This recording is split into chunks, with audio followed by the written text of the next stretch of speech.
God damn it, you all left. Is anybody here?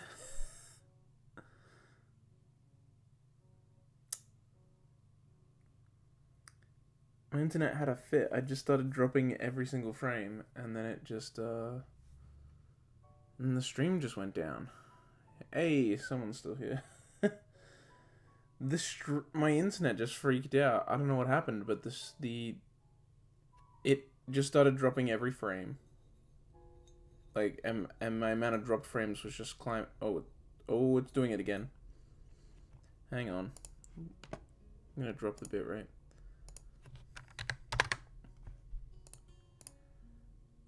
What is up with this right now? Holy shit. I was just dropping, like, literally every frame was dropping. So it was just all red. The dropped frame number was just climbing. And then OBS disconnected. And I don't know why. And then my whole computer disconnected, like, from the internet, and, like, Discord started reloading, and I'm like, what the and then it all came back, so we're fine now, but I don't know what that was about.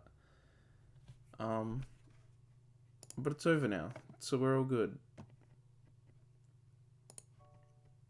I'm here. We're ready to go into Act 4 of Rin. We're in Act 4. Here again with some sake. Just like yesterday. And we're gonna just play for maybe... What time is it?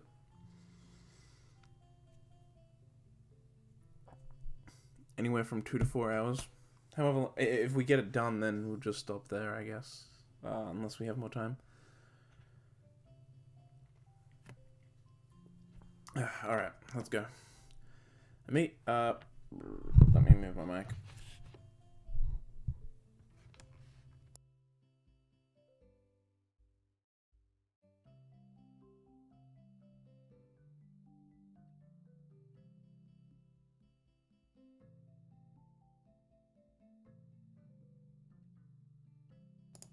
Okay. I make it in time for class, though not in time for breakfast. The classroom is bathing in the gentle light of the sun. This means that it's going to be intolerably hot in the afternoon. For now, though, it's pleasant. I look at Misha and Shizuna's animated discussion about whatever. Hanako's staring out of the classroom window. Muto? Stumbling into the classroom 4 minutes late and with no recollection of what he's supposed to be teaching today. Oh, right, that's the teacher's name. I can never imagine dropping out of school just like that, even if it's only for a few weeks. On the other hand, Rin doesn't seem to have a problem with the idea or going through with it. Then again, somehow, I got caught along in her insane isolation, even if we ended up hurting each other. Or did we? Maybe only I got hurt.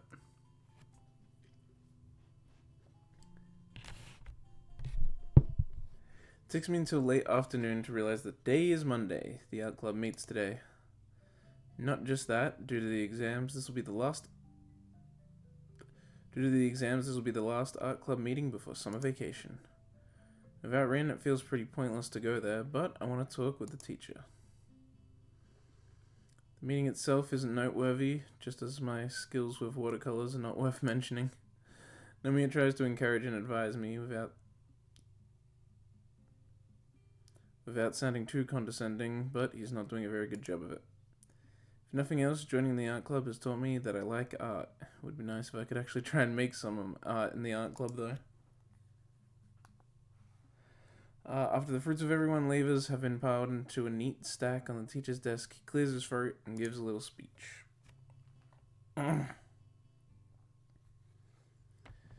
That's it for this trimester, everyone. His voice is very loud and way too enthusiastic for it to be genuine. Next meeting is after summer vacation, on the Monday of the first week of next term. Hope to see everyone there again. The Monday of the first week? Dude. Seriously? First day back? Everyone wishes him a nice vacation back as they file out the door. My club never did that. My club was always, like, started, like, the second or even third week back.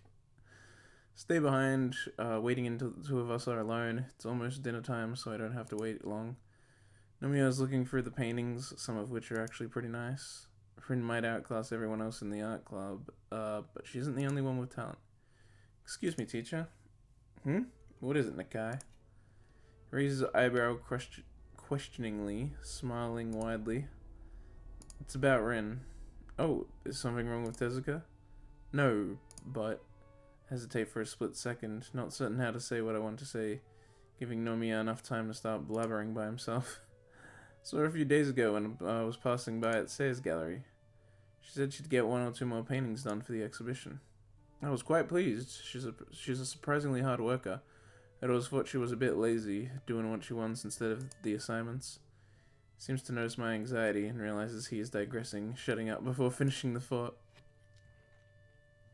Ah, but you had something to talk about? What is it? I don't know, she feels detached from everything, as if she can't think of anything but the exhibition. Well, isn't that good? She's focused on her painting, as she should be. Yeah, but this is different. It's like she's obsessed. I want to see her, and... Have you been bothering her? Cuts in before I finish saying what I meant to say, instantly looking quite irritated. No, I don't think so. I'm just concerned because she stopped coming to school completely. She feels strange too. Stranger than usual at the very least. Humbug. This is much more important for her than some lousy math class or physics or whatever. This is exactly why this school is so flexible, to give every student a chance to fulfill themselves. Tezuka is a painter, so she should paint, no? And have no exhibition. And have an exhibition, that's what artists do. She should be allowed to concentrate on that. Not these other frivolous classes. She should be encouraged. I realize I don't have my glasses on. It's giving me troubles. I need to... Let's rearrange some windows on screen. Nothing that you'll notice. If you think about it, it's really quite obvious. His counter-arguments are not very convincing, but I'm having a hard time trying to make any kind of rebuttal. My grudging silence is interrupted... is interpreted as assent, and Nomiya turns to shuffle the stack of turned-in assignments on his desk like a deck of cards. I have to say, while we're talking about Tezuka's exhibition, I'm very excited to see how it turns out. She's still so young, yet she has such wonderful skill and style. She's talking to the air to relax the mood that got a bit too negative. I take it that you will be attending? Yeah, I guess so. Well, we'll meet there then. We'll meet there next. Take that as my cue to leave, and I do, although I'm not happy about it. The message didn't get through, to say the least. I keep dropping frames. What the fuck is wrong with the internet?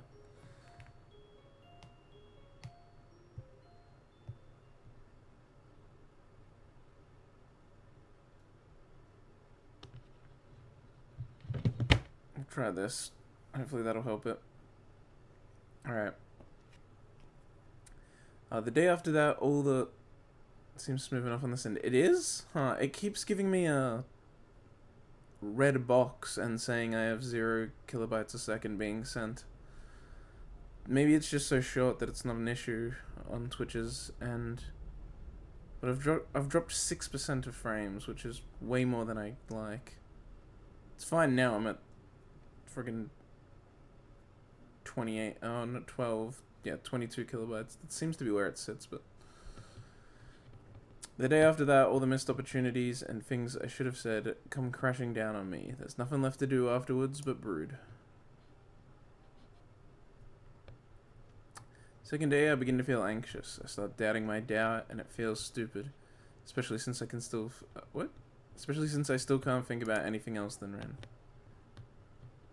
Days fly by. Third day, Japanese exam and world history exam. Great. The thing I hate most about her is that she can make me feel this awful, even though I should be focusing on entirely different stuff right now. Fourth day, math exam. We have a math exam. Goes how it goes, I don't care.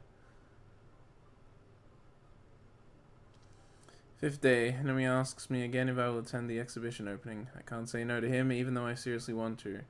I just don't want to discuss with him anything Rin related, so it's just better to take the path of least resistance. On the 6th day, the day before the exhibition opening, I find Rin standing in the hallway in front of my room when I return to the dorms after dinner. What are you doing here? Oh, I was meant to be angry.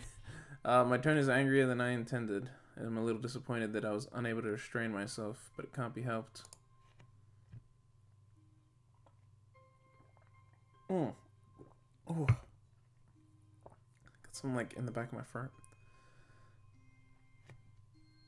Rin just stands there, like she just happened to coincidentally be standing there. Standing around here. She has no business being. The way she reacts so coolly to everything annoys me now. This is not good. It's been 6 days, and the sight of her has me boiling. She hasn't even opened her mouth yet. Finished painting? Shouldn't you be at the gallery, preparing? They said no.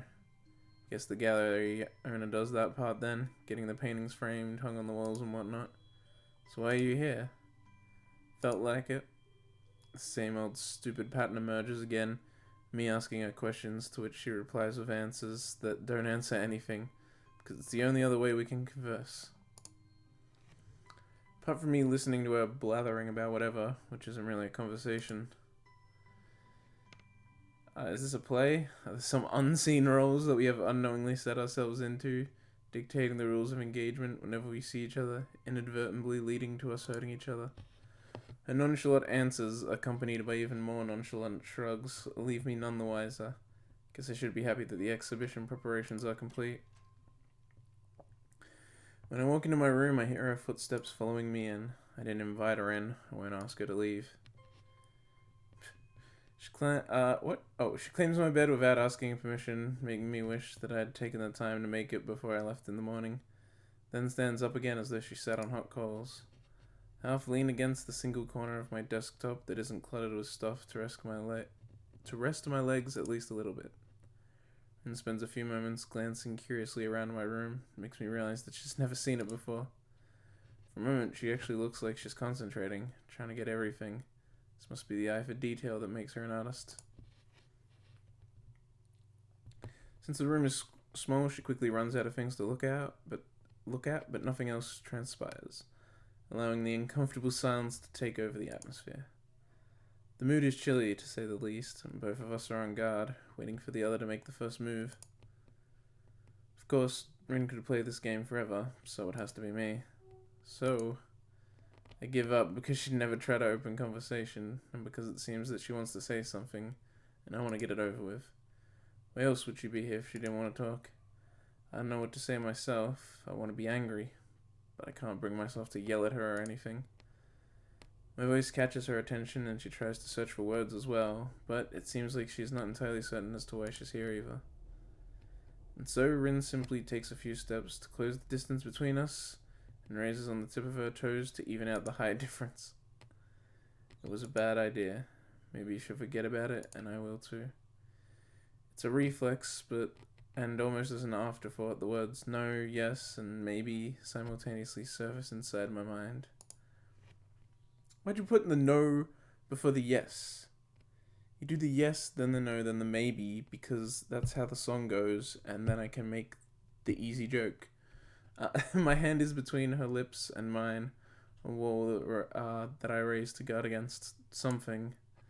Breath feels warm against my fingers. The scent of her skin lingers about, the mysterious, indescribable sensation that captures me and draws my eyes deep into hers. Juicer644, hey, how you doing? Thanks for stopping by. First time I've seen you in chat.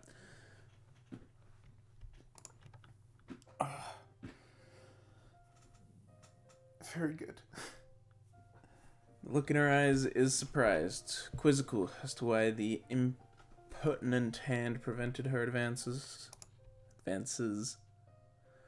eyes are really big. Yep, first time in your stream. Awesome! Thanks for stopping by. Her eyes were reading Disabled Girls. Her eyes are really big and glistening with moisture, and staring right into my own with a soft gaze that I'm having a hard time to match. Rin's half-open mouth makes her look even more confused, although the sensual way her lips are arcing is signaling something completely different. Other VNs? Yeah, I have. Not on this stream, but I've played other VNs. I have a ton I need to play. Yeah, I guess. I mean, Doki Doki Literature Club was pretty good. I've played a lot of the Sakura visual novels, but they're kind of crappy. I don't know. They're kind of meh. The Sakura ones. Anything Key is good. Anything Ages is good, but really, really, really long. Something like this type. I mean, I don't really know. Like in this type of writing and style. Can't say I know too many, to be honest.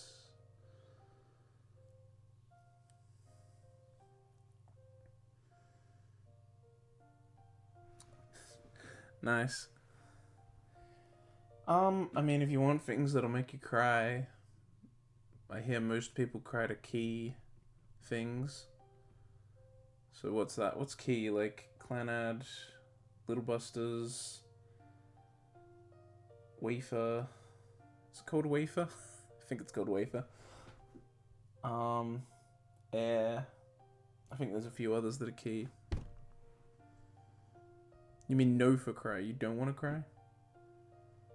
Deep story? I mean, most visual novels have deep stories. I'd say Key would fit into that. Most age things would. Things like Muv-Luv and Rumbling Hearts. Although Rumbling Hearts doesn't have an English translation, so ignore that, actually. Muv-Luv's a long one, although I haven't actually played it myself, so I don't know. But a lot of people like it. It's really long, so it has a lot of content. Yeah, most Key things work. What else would work for deep story? Let me look at my list on Steam.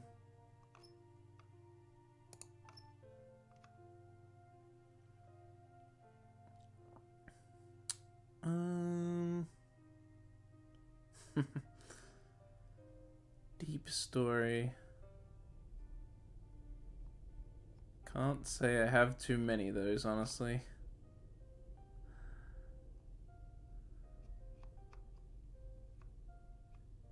Higurashi, maybe, but Higurashi's really easy to dislike.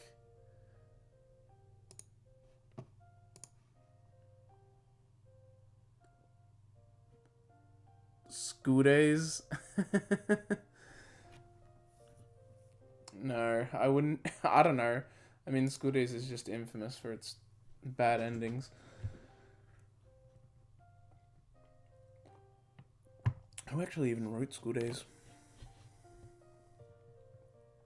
Deep. Yeah, I'm not 100% sure what you, like, even mean by deep, but Key is always an easy recommendation.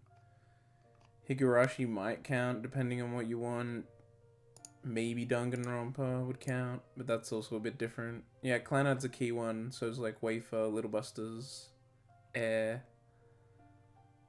There's a few others that are Key. I don't know them all off by heart. Summer Pockets. That's a Key one. I just remembered that. Winter Pockets when?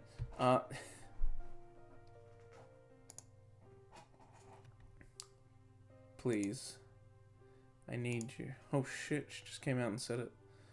The words come from her throat as a coarse whisper meant only for me, bypassing her tongue and teeth without giving them any chance to interrupt. They sober me in an instant, and I clumsily flinch back to get a little bit of distance between us, painfully scraping against my desk in the process. Summer Pockets expansion releasing this year. Oh shit. Is it Winter Pockets? Do we finally have our Winter Pockets? Maybe it's her choice of words, maybe the way she says it, but something in it puts me off. Something is wrong. Something is terribly wrong again. Need me for what? All the unpleasant feelings emerge again, and I feel my heartbeat suddenly increasing at least tenfold. Rin's eyes go out of focus and back again as her body relaxes from its tense state, and she stands upright again.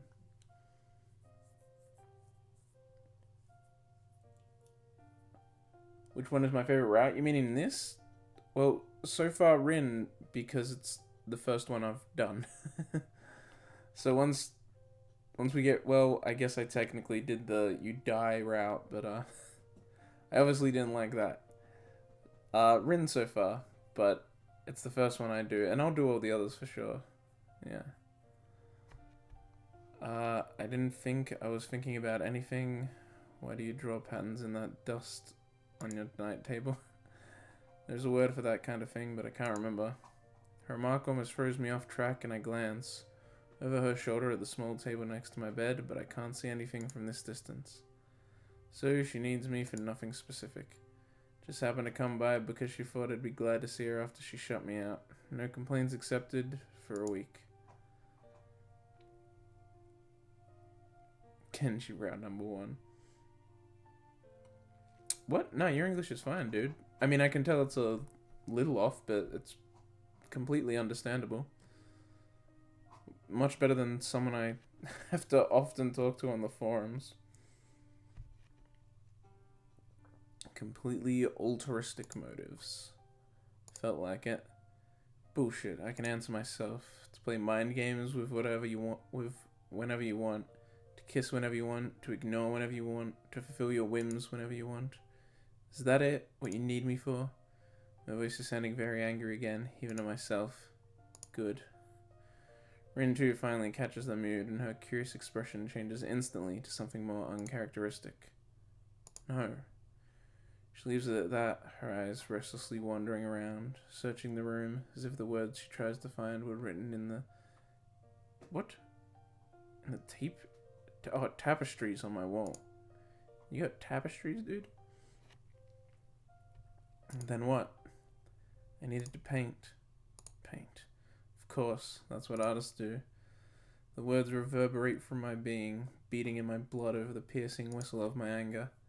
Don't give me that, Rin. I'm not some damn muse of yours, free to play with for the sake of painting. I'm not some medium for wherever you aspire to. I am me. I am all of me. My hands will crush them all. So what if I don't know anything about my future? I am all of me. There's things I want and things I care about. Even I can dream of things other than nightmares. I'm yelling, and I'm way past the point of caring about things like that. Rin looks down at her toes and wiggles them a little melancholically while she takes in my outburst without saying anything to defend herself.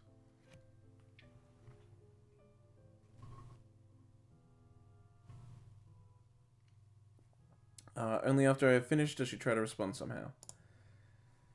I can't do anything else, or I can do all sorts of things, but I can't do. Sal pulls out a handgun and shoots Rin. I am all of me.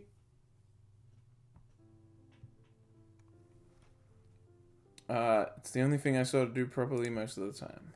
Understand completely. Art first, everything else second to 1,000 of... God damn it, this is the same stuff I said when I got the bad ending. What about me? Am I nothing?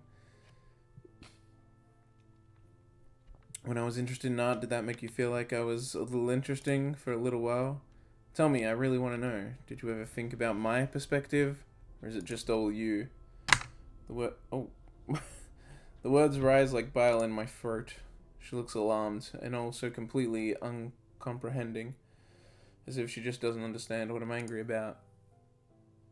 I can't believe she could be so stupid. I didn't want to. This time it's Rin who interrupts herself in mid-sentence. Don't you understand? I can't. Can't what? You never explain. How am I supposed to understand anything if you never say anything? Why don't you ever talk? Say something. But she doesn't. Venting my anger at her feels satisfying. It feels wrong to take so much satisfaction in it, but I can't stop.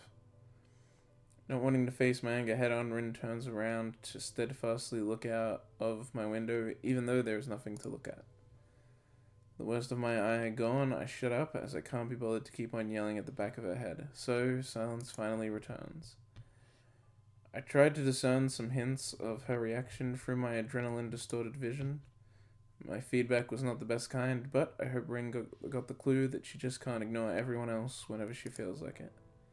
I'd hate it if she didn't. She never even listens to anyone. She's so unaffected by the world around her. Not this time, it seems. Her body is shaking like from holding back tears. But I already know that Rin is not crying. Her indifference makes me so furious. Now that it's gone, I'm at a loss. I think I got the bad end. Well, maybe the neutral end, I think this one is. Did I go too far? Look, Go away. Go away, Hisao. You're in my room, Rin. Her voice is tiny and tired as she says this, but I hear the words clear as day. What is there to say anymore? This is my room, yeah. The blunt, hollow remark is a fitting conclusion for this unpleasant discussion that became an even more unpleasant and very one-sided yelling match. After a moment of collecting herself, Rin just gives up. I can see it from the way she slumps her shoulders and walks out. Even though she deliberately looks to the other direction, I can see how she's biting the corner of her lip so hard it might start bleeding if she won't stop. She makes her exit. I realize that she left the door open when she came in, and my yelling must have echoed around the dorm hallways. I sigh. Now that she's gone, I'm left alone with my guilt. As the thumping in my chest slowly subdues, anxiety replaces it. Somehow, I feel that none of this would have ever happened if not for me. No matter how infuriating, unbearable, and outrageous Rin is, she is not the Rin I thought I knew. The Rin that I expected Rin to be. Was it me who caused all this? By talking Rin into taking her chances with the exhibition? Am I directly responsible for Rin becoming like she has been for the past weeks? I can't think of any other explanation for her weird behavior than the exhibition and all the things that came along with it. Maybe it was the only way she could have brought it, Maybe it was the only way that could have brought us closer, but all it did was separate us further away from each other, and now beyond the reach of either of us. I bang my head hard against the wall, twice, to make sure it hurts. Is that the end? Maybe? Mayhaps? Nope. Oh, I guess this is the exhibition. A headache is relentlessly thumping against the back of my head as I push open the door to the 22nd corner. Apart from that, I'm perfectly calm. We live in, for now. After venting on Rin all that anger that I had bottled up inside, it felt like a great weight had been lifted off my heart. The tension that had grasped my mind for the past few weeks faded away without leaving even a shadow behind. In this nearly zen-like state of enlightenment, I realized that perhaps it was a bad idea to yell at her like that. I really meant it, but what good does blowing up like that do? Nothing. I'm not like that. I don't normally yell at people. I don't know why I did yesterday. So I keep feeling really guilty about it. I'm wanting to take my words back. Rin is probably upset too. Even more than my own behavior, her reaction shocked me. I've always thought of her as unchanging, detached from her surroundings, so that seeing me yelling got her quite upset felt out of place. I wonder if she understands how I feel. In Rin's world, everything, goddamn, seems to be so absolute and subjective, absolutely subjective, as if she was completely unable to see things from other points of view than her own. But ultimately, is anyone able to do it? Maybe objectively and altruism are just illusions for people who like to think of themselves as compassionate. I like to side with the idea that objectivity does not exist. Just like art is an illusion for people who think reality is merely a veil for something greater. Even when you stop thinking that the world revolves around you, or start thinking outside of the mythical box, you are just inside another bigger box that you can't escape. Maybe that, ultimately, makes her like the rest of us. Step through the door to find a gallery full of illusioned people. Despite Say's remark during my earlier visit, I always thought it was very spacious, but now when it's crowded like this, it looks positively cramped. I immediately noticed Say standing in the middle of the lively discussion, busily chattering with some old gentleman. She's actually pretty tall and kind of cool looking, so she stands out in the crowd. There are a few dozen wine glasses laid on the table along the back wall, filled with burgundy liquid. A vast majority of the guests are sipping from their own glasses. The socialites and art connoisseurs are mingling happily, exchanging mild opinions about Rin's art, which seems to be a secondary object of interest for most. I feel distance, excluded from the other people here. I can't claim even at a stretch to be a social chameleon, so this situation is quite unnerving. Since I don't blend into the crowd at all, I just fake that I do, trying to look as cool and smooth as I can. I wonder how Rin is handling all this. If it was me, I would be quite freaked out.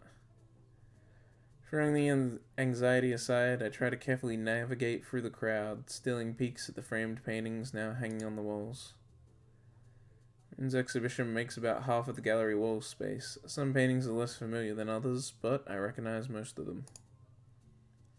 Some I've seen being created at the club meetings after all, or maybe from the time when Rin was choosing her portfolio.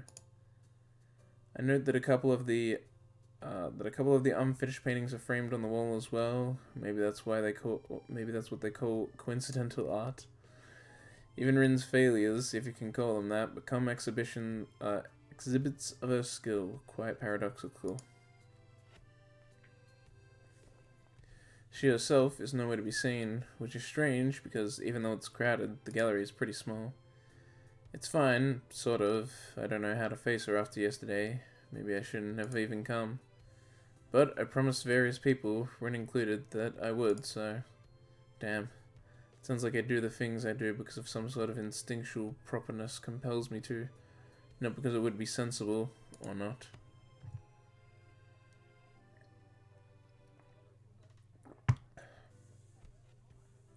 I sneak closer to Say and wait for a lull in the conversation so I can chat her up too. What a weird thing to say, chat her up. That's like what you say when you want to like hit on someone. Even though her voice is almost completely buried under the general... Hey! Just a 644. Thanks for the follow. Hell yeah. Gotta chat up Say. Dude, I don't want to chat up Say. Hell no. Let me chat up the librarian. What's her name? Yeah, Juicer. Is that how I say that? Whatever. Thanks for the follow.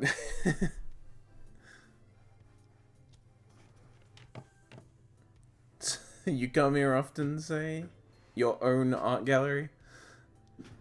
Even though her voice is almost completely buried under the general background noise, I hear bits and pieces of her talking about Rin. Yeah, she is a high schooler at a local school. Even though she's graduating next year, I'm sure various art schools would be interested in... I thought it'd be interesting to have an exhibition of someone who is still in the early stages of development. It's so strange. It's like Rin is some kind of mini celebrity, even though there is nothing but a small exhibition opening at a small art gallery of a small town. A lot of smalls. In fact, there is a friend of mine from... Tsasao. What? My ears dropping is interrupted by a familiar voice and a familiar slap to the back. I don't need to guess the source of it either, even without turning around. Hi, Emmy. Oh, hey, it's Emmy. Oh, whoa! Casual clothes Emmy. Hell yeah. Ah, look at her. She's so cute.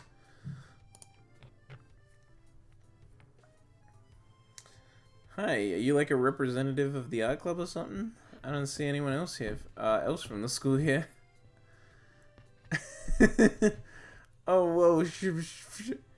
Yeah, look, I was very surprised by the cute casual clothes Emmy. Look. She's adorable. I don't know, really. I guess I am if that's the case. What about you? What about me? You didn't think I'm interested in art, is that it, Sal? No, that's not what well, maybe a little if you put it that way. I mean, even though you hang out with Rin, I've never heard you talk about art with her, so... Emmy huffs and looks around her, looking discontented. It's true, I don't get it at all. But she came to my track meet, so I thought it's only fair to return the favor. She leans closer, trying to look confident, but only managing to look conspiring. Do you get art? No, I don't. At all. My emphasizing head shake draws a giggle and a cheery handshake. And a cheery head shake of her own out of Emmy. Me neither. Hey, let's go talk with Rin. I bet you haven't yet, because I haven't either. Come on. Oh, there she is. Before she has a chance to forcefully drag me to Rin, Nomiya appears behind her with Rin in his tow. She's not dressed for the occasion, instead opting for the usual school uniform and unkempt hair. Maybe her natural look is what suits her the best. Hello, teacher. Hi, Rin. Unfazed, Emmy greets the teacher cheerfully, causing him to turn around and look down confusedly. Who are you? I'm Emmy, from school. Class 3-4, don't you remember? She looks positively shocked at the prospect that there could be a person who doesn't know her. Oh, sorry. You were in the same class that Tezuka is, right? Yeah. You'll have to pardon me, I have trouble remembering students who don't take art. Don't mind. No mind. Hi, Rin. Hello. Congratulations for your super cool art thing. I'm sure you'll be a big hit.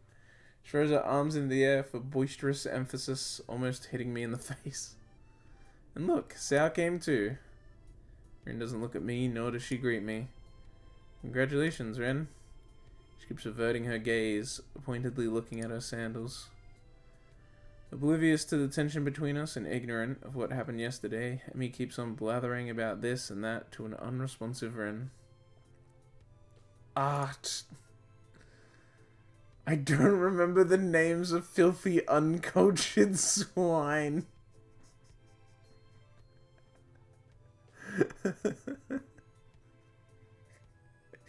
Could you imagine if he actually said that? I mean, that's basically what he said, but... I guess she's used to not getting much out of her at times. Before long, Nomiya and Sei turn to Rin, introducing her. Expecting it, I catch the second of confusion when the guests see her arms. Sei is luckily on the ball and briefly explains about our schools. Doubtful faces quickly change to curious. Would you mind telling us something about your art? I thought the development is quite easily... I thought the development is quite easily noticeable. What do you yourself think is the difference between the older and more current works? It's quite rare for someone so young to dabble into abstraction. Would have been interesting to see how you work. Oh, definitely. I assume you use your feet. Must have been great trouble to learn it. You should be proud. Will you be pursuing a career as an artist after school? She's bombarded with so many questions, she can't even hope to answer all of them. Maybe that's for the best. Rin tends to talk nonsense more than occasionally. So, where do you get your ideas? That's the fifth worst. Rin keeps stumbling into her words, looking more and more vexed by the expectant inquiries. Everyone is waiting for her to say something, but she looks like a cat got her tongue. Each questioning piling up just adds to her distress. I fail to hear the question that is the proverbial one too many. It's like a motor stalling. Oh, shit.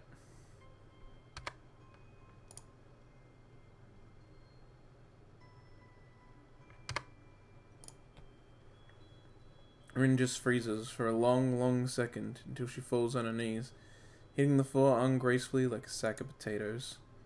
You alright? I don't know. Tezuka, what's wrong, girl? I don't know what's wrong. Terrible silence falls upon the people gathered around Rin.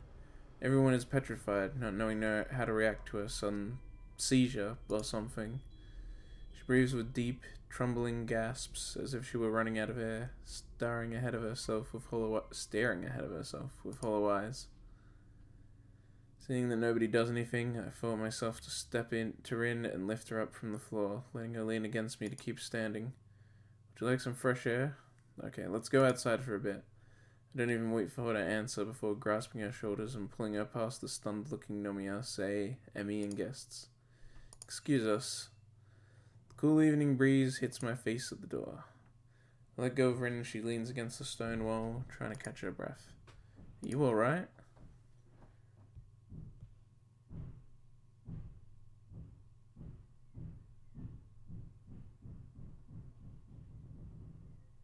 What the hell's going on? What the fuck was that banging noise? I couldn't say anything. Rin is still not looking at me, so I look away too.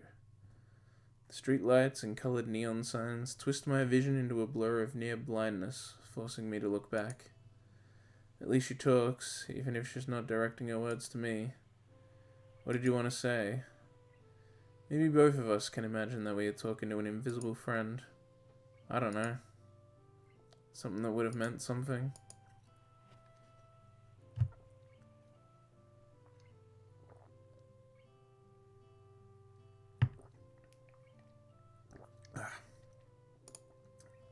I don't feel comfortable being alone with Rin. I'm not good at imagining things that don't exist, do, or that things that exist don't. We should be going in. The guests they invited her in there. They probably want to meet you and talk with you. You know, ask you questions and stuff about those paintings you work so hard for. I don't want them to ask me questions like that. I can never say the right things. What do you want then? Ooh. Question time.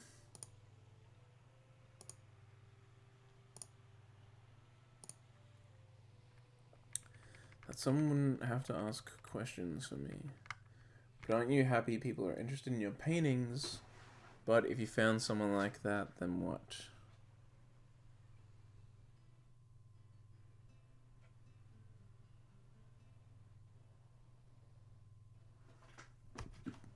I'll go with the second one, but if you found someone like that, then what?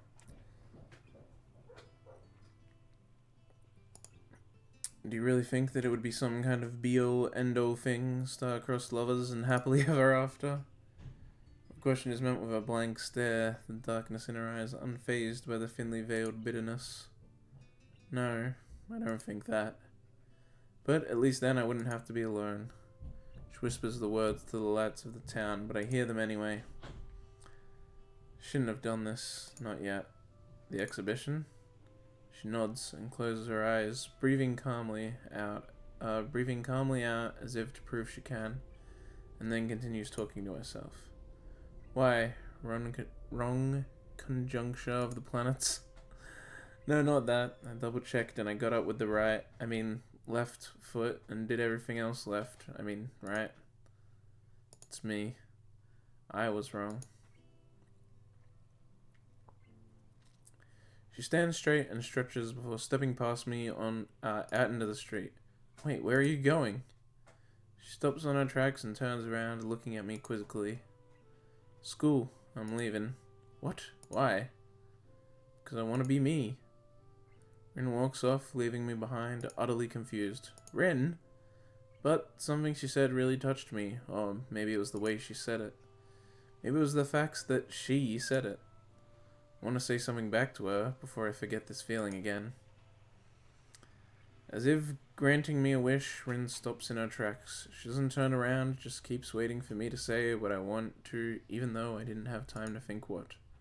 Rin, listen, I don't believe you have to be alone, even if you never meet anyone like that.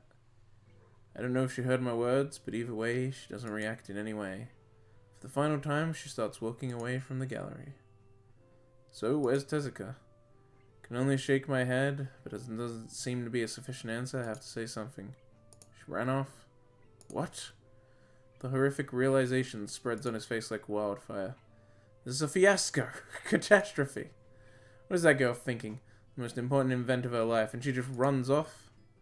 And you, why didn't you stop her? I'm gonna hold you personally responsible. Say interrupts him, holding her hand up calmingly.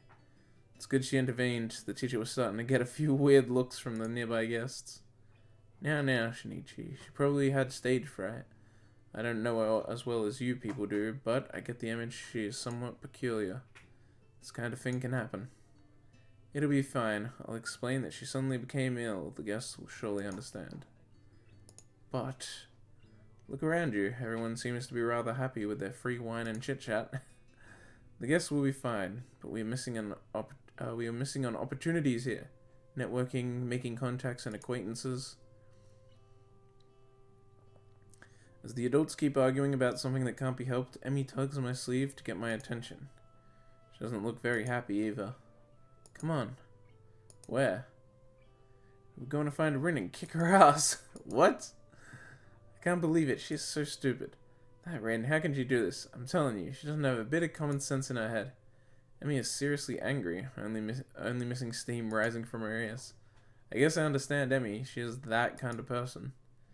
Give up has never felt like a part of her vocabulary. Maybe she feels it shouldn't be a part of anyone's vocabulary. It's probably best to leave her alone for tonight. What? Are you a Rin expert now? She takes a firmer stance and puts her hands on her hips confrontationally. It's not like she wants to pick a fight with me too.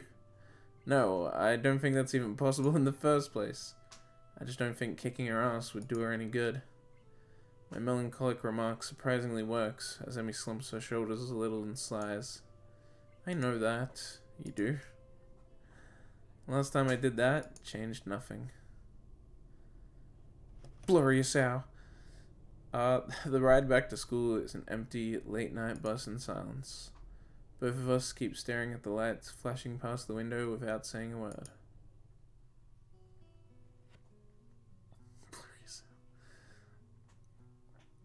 The nightly grounds are quiet, lit only by the warm moon. The warm moon. Lit only by the wan moon and yellow lampposts. We say our goodnights in front of my dormitory. Emmy, reflexively clenching her fists, compels me to ensure that she won't assault Ren the moment I let her out of my sight. So I was actually on the outside of the bus or running along the road, looking into the bus. Yeah, look at... He's outside the bus, keeping up with it.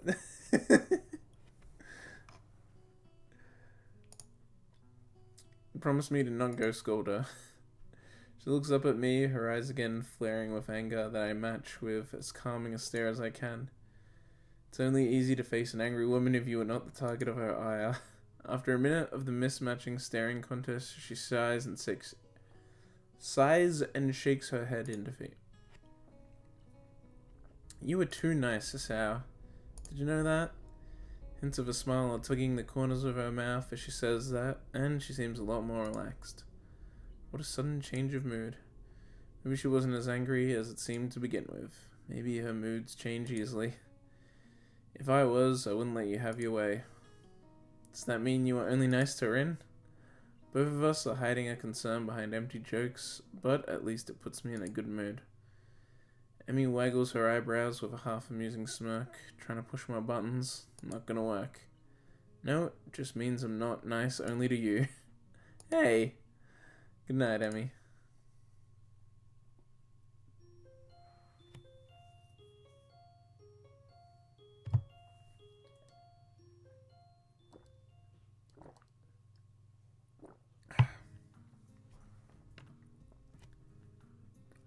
The last day before summer vacations is waning slowly. Science is the final exam of the trimester, and then we are free. The collective yearning for liberty is almost palpable in the classroom, even though the weather seems a tad cloudy. It might rain today, who knows. I've already finished the test because it was pretty easy, so I'm doodling lazily on the flip side of the paper, waiting for Muto to call time. It also prevents Misha from trying to covertly look at my answers over my shoulder. She might fool the inattentive teacher, but I can tell that she's trying to look.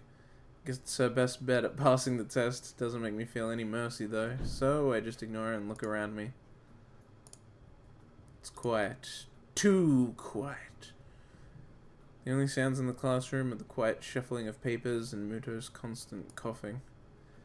It makes my awareness of the surroundings slowly drift to the backstage of consciousness, giving room to other things. Vacation, huh? Some people will stay at the school even over the holidays, some will go back to their families. I don't know what to do. I should go buy a train ticket for my trip back home, but I can't bring myself to do it. Bet I'm gonna get a call from home again. Mom's gonna pester me about when I'm coming back, and I'm not gonna know what to answer. This is really lousy. In the current state of things with Rin, it feels like I can't just bail out of here and pretend we are through. And now she has other problems of her own. I thought that the exhibition opening would give her a breather, but I was sorely mistaken. The tangle just seems to thicken. Sharp knock on the door interrupts the quiet but frantic mood in the last 15 minutes of the exam. Come in. Opening door reveals the art teacher, who steps in with his jacket swirling around him as though in a gust of wind. He glances at Muto, who glances back at him. A frown spreads simultaneously on both of their faces as the men measure each other with their gazes. Excuse me, could I borrow Mr. Nakai for a moment? Excuse me, Mr. Nomiya, but we are in the middle of an exam here. A chilly atmosphere suddenly spreads in the middle of the summer afternoon as the two men try to stare each other down. This is urgent, and it seems that the Nakai has already finished. Both men turn to look at me, staring at me with a pair of basilisks trying to purify a tasty snack. It's true that I've been idle for a good while now, so Nomiya is right, but... Nakai, would you like to check your answers one more time? Muto speaks with an odd intonation, weighing some words as if trying to send a message. The pressure from these stares make me rapidly shake my head, which is apparently interpreted as an answer of some sort. Very well. Nakai, go with Mr. Nomiya, if you please. Take your bag with you. Bring the test paper to my desk. You have a nice vacation. You too, teacher. The entire world, well, at least the classroom seems to hold its breath just for me, putting the exam on hold until I stand up, collect my stuff, and walk to the door.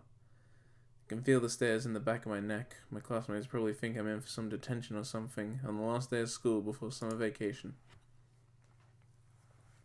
I don't know what the teacher wants from me, but I can guess it probably is not detention and also that it probably has something to do with Ren again. Nomiya doesn't take me anywhere, contenting himself with the hallway as it's completely abandoned. Do you know where Tezuka is? So she is trying to avoid the teacher. Par for the course, probably. Wonder if she realizes that she can't avoid dealing with this, indefinitely. I have no idea. You've probably asked in our homeroom next door. Of course I have. I've searched every nook and cranny of this blasted school for the girls' dorms. You were the last one to see her since yesterday, and you are our friend. Work with me here. Aren't you worried? I am, but I don't know what I could do. Rin did something incomprehensible yesterday, even for her. She seemed really confused. Maybe she just wants some time to think then. I got the feeling that she had second thoughts about having that exhibition. Or something. She really didn't explain what was wrong. What second thoughts? I don't know. Just got that feeling.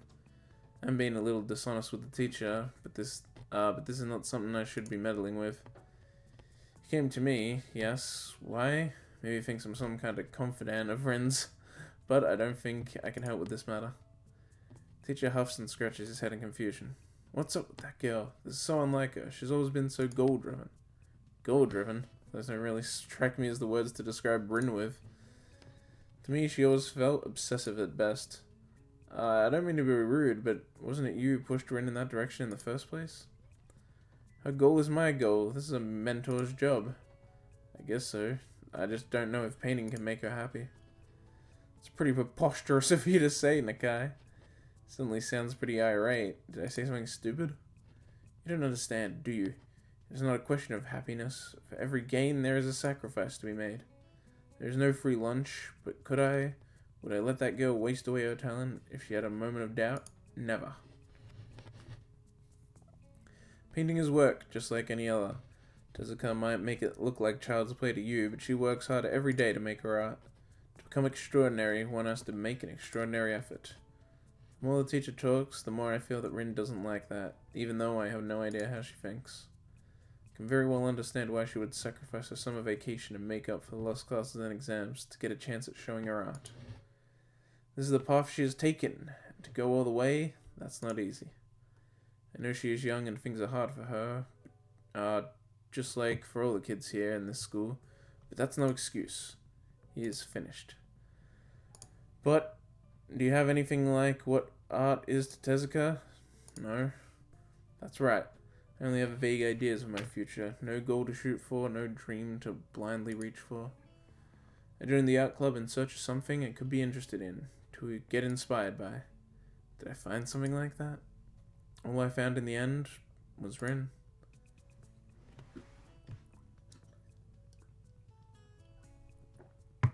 No, I don't have a passion like that.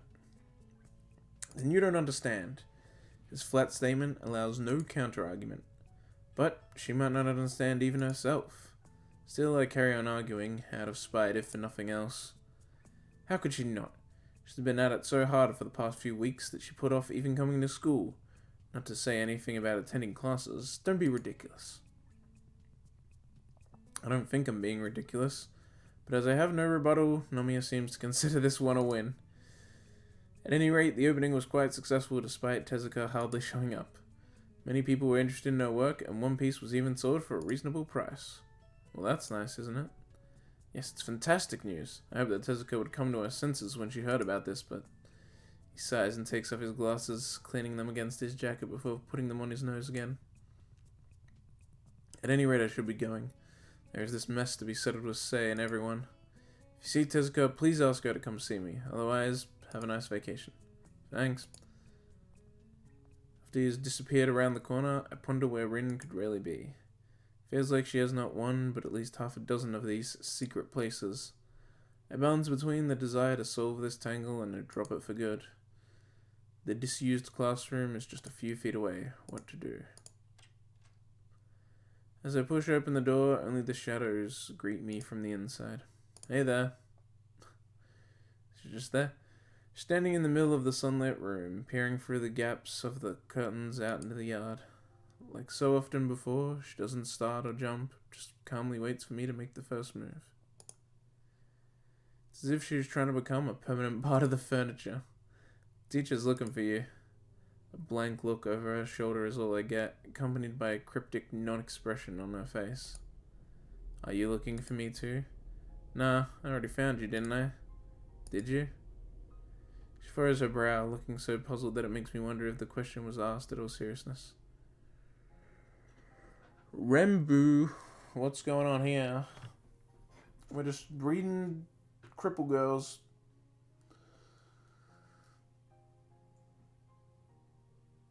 Ugh. Oh my god. My headphones. I'm feeling really hot again. Give me a moment. I'm going to take a quick, maybe 1 minute break. I'm just going to quickly go refill my water, do some other stuff. I'll be back real quick. I'm just feeling really hot. Need to get some fresh air.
And I'm back. Can you tell me what Katawa Shoujo is about? I don't know the game. Well, it's a visual novel, for starters. Uh, Basically, you, the protagonist, get a streamer lives. You get a heart condition, so you have to go to a special school, basically school for disabled. Oh shit! And I just sneezed.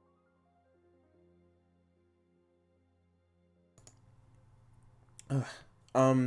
So you go to a disabled school, and then it just becomes like a visual novel dating sim thing. You pick a girl you like, pick a route, and then you go through their story. I mean, it's just a visual novel, really. So pretty basic stuff. Um, and yeah, I'm on Act 4 of the Rin route, which is the last act. I believe every route has 4 acts. And so yeah, we're just doing a reading of it here on Strem.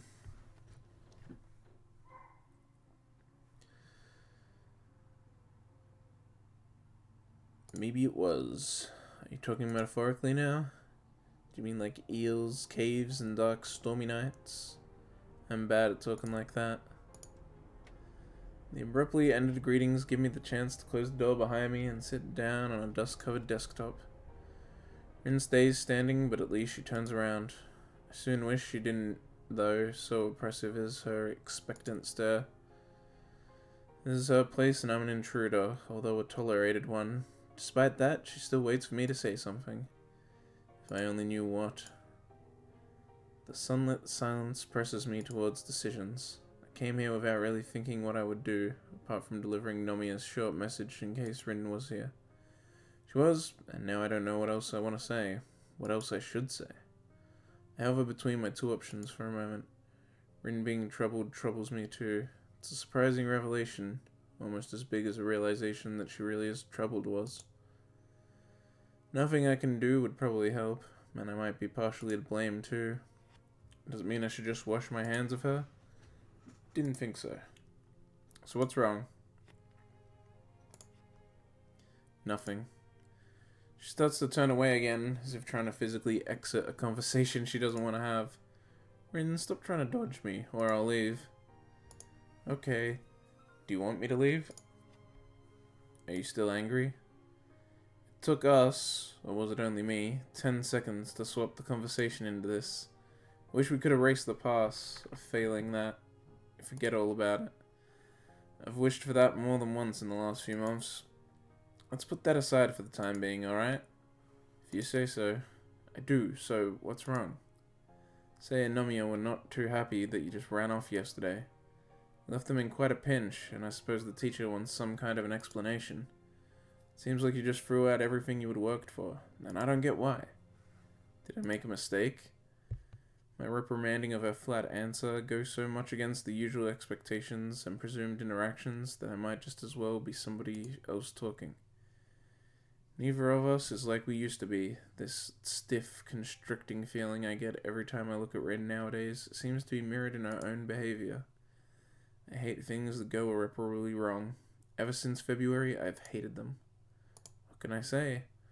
The question is trailed by a compelling, quizzical stare that makes me sigh and frown. Conversations nobody wants to have are the worst.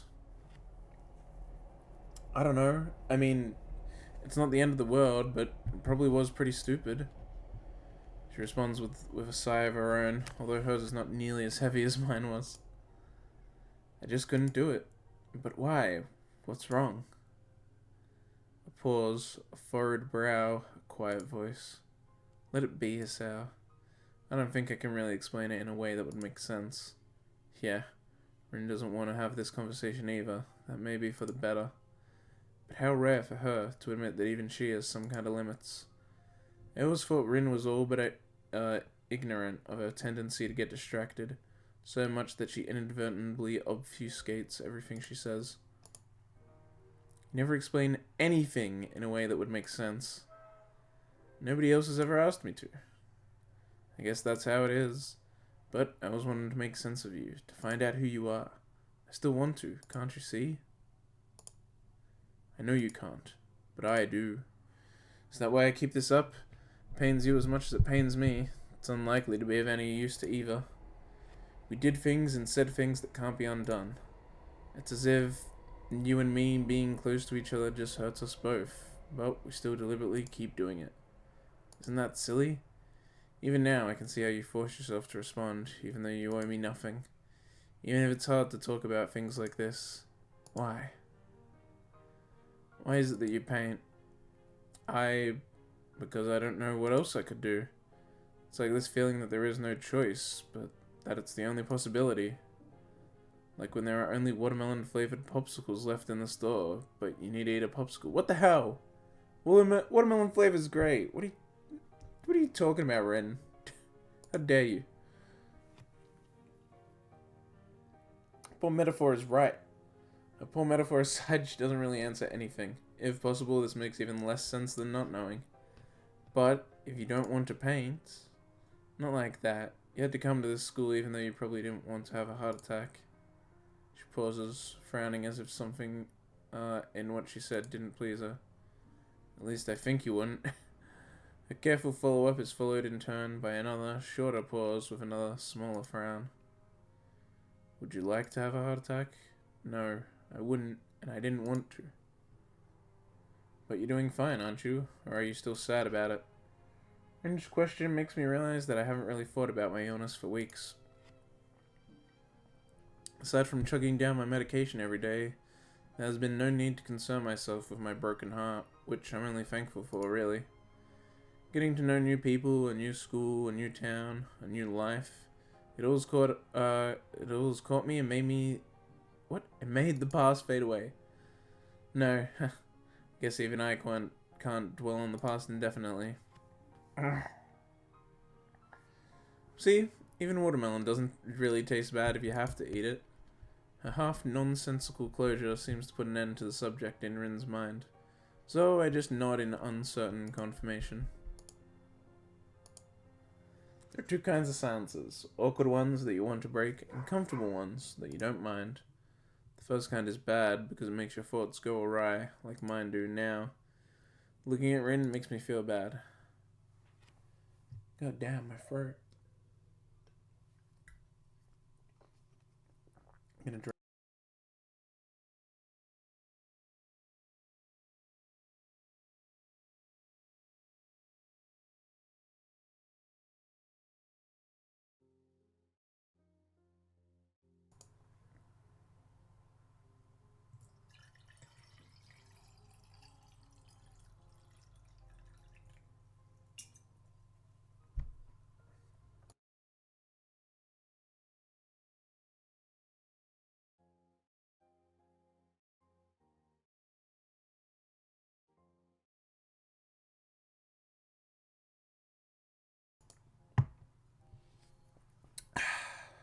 crispy.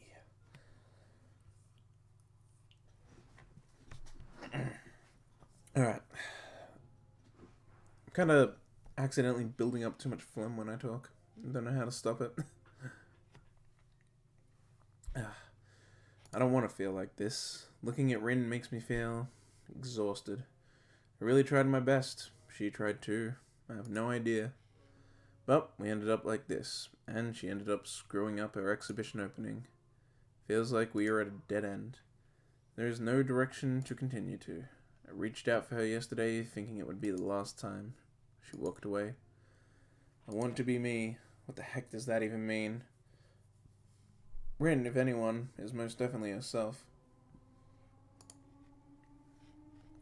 I feel kind of relieved that I am not the one to blame, but this still grates on my mind. Why did she run away? Didn't make sense yesterday. Doesn't make sense today. The things she said feel like they should make sense, but they just don't, to me. You know, about that thing you just said. Which one of them? Painting. Saya said something like that to me before. That a true artist does not paint because she wants to, but because she must. And I've been wondering about what she said. Why do artists have to paint? My question is probably pretty stupid. At least Rin looks at me in a blank way that seems to say so. I don't know. Am I an artist? Well, you paint stuff and you have an exhibition too. I'd say you qualify. I think I still don't know, but okay. The thinking pause that follows seems to last for half an eternity. Unlike most people, Rin doesn't flavor her thinking pauses by body language or saying like or or anything. I've noticed that I might prefer her way. The usual way even annoys me, as if people were so infatuated by the sound of their own voice they just have to keep making some noise. Even when they are just thinking what they could say next. That's me! I'm a streamer. I come in here and I talk, and all of you listen. You respect and you love my voice. It's a beautiful voice. Obviously, I'm joking, but low-key, I think I have a pretty good voice for videos and streaming, you know? It's quite clear. It's quite simple. It doesn't have like a thick accent, so anyone who understands English should understand me fine, you know? Rin just comes to a full stop while she's thinking. It's disconcerting, because reacting to people spacing out is always hard, but she comes off as less obnoxious. I think I want someone to see what's inside me, not the way doctors and serial killers do. The way that doesn't make me feel lonely. This is what you call metaphorical, you see. Please don't lecture me about self-evident things. It's not self-evidence that this is self-evidence. Rembu, we love it. Oh, thank you much for the respectu. That's a really cute emote as well. What the hell? The master waifu bandito. That's a cute emote. So you present a painting to someone and expect him to magically see a glimpse of your soul? It's not like that. It's just a little like that, but not really. Don't you understand? I do, and I don't. You know, I feel a little bit of despair every time you ask that question. What question? About whether I understand you or not. She seems almost surprised at my clarification. She seems almost surprised at my clarification. Oh, it's not really a question. It's one of those kind that you don't have to answer. Rhetorical. Yeah, that's the word. A question that is not a question is a rhetorical question. How nice. That reminds me, it doesn't really make sense what kind of a question is one that isn't a question. A rhetorical one? What kind of an answer is an answer that doesn't answer anything? Is that a rhetorical question? You are not funny. But, if you don't like it, would you like me to say something else instead? I don't have any good ones, though. How about, your pants are on fire? This can be our secret language.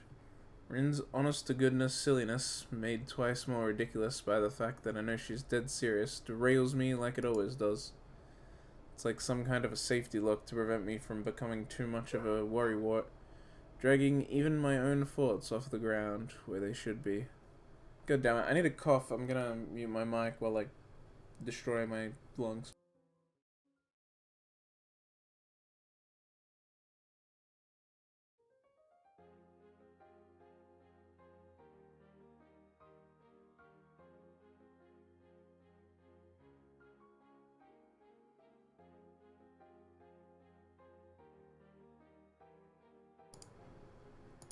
Oh, I wonder if I got corona.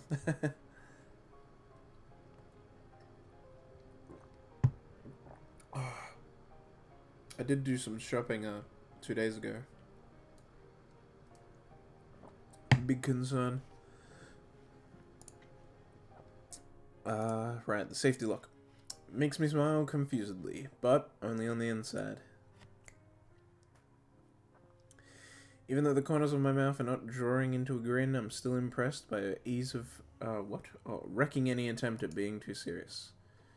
Could she, should she will be, should she will be, that's me.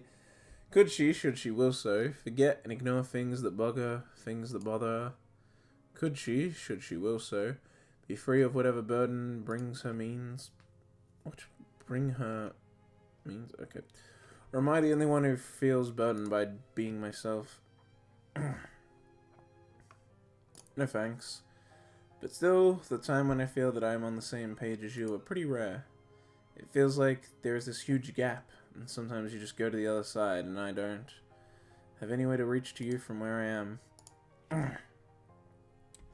It's like you're in some completely different place at times, even though you were right here. That's right. There's an insurmountable discontinuity, an imaginary glass wall that breaks comprehension from happening. There might be such a gap between any two people, but with Rin, it feels more tangible. Rin does not react to my thought, as to the ones I uttered aloud, nor the ones I did not. It's not even worse with art. I'm not very good at art, I admit it. I joined the art club because I thought it would be I thought it could be interesting. And I guess it is. I like art. I like your art too, but just like with you, I can't comprehend it. And I'm pretty sure nobody really can. That seems to worry us slightly. Do you think so?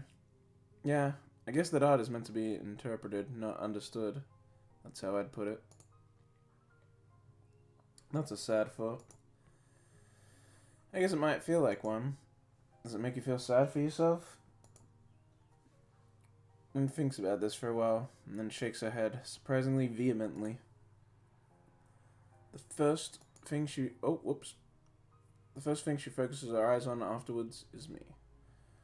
Both of those things make me glad and relieved. That's good, isn't it? Anybody, what? Oh, anyway, you should go see the teacher and apologize properly. I think he's worried about you. Can you do that?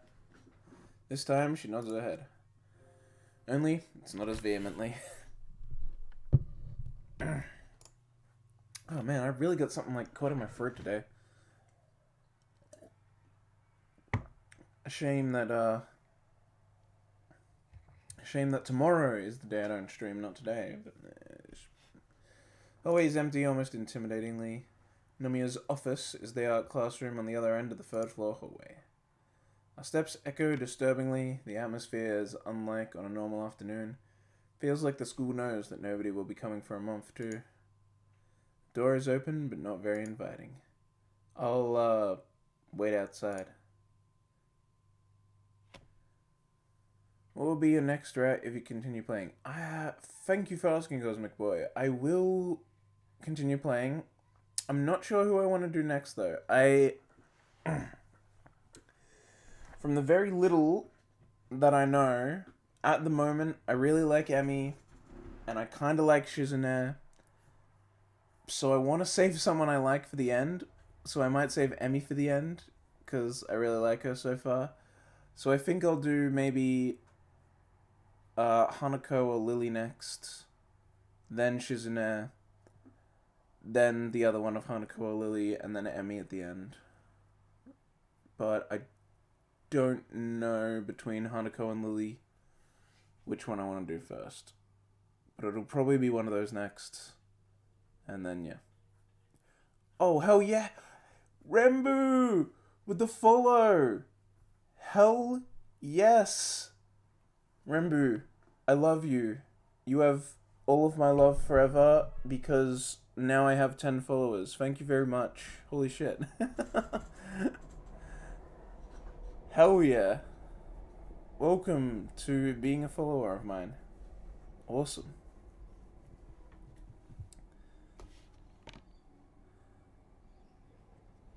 So yeah, Hanako or Lily? Probably Hanako, honestly. That's what I'm thinking. Hanako, Shizune, Lily, and then Emmy.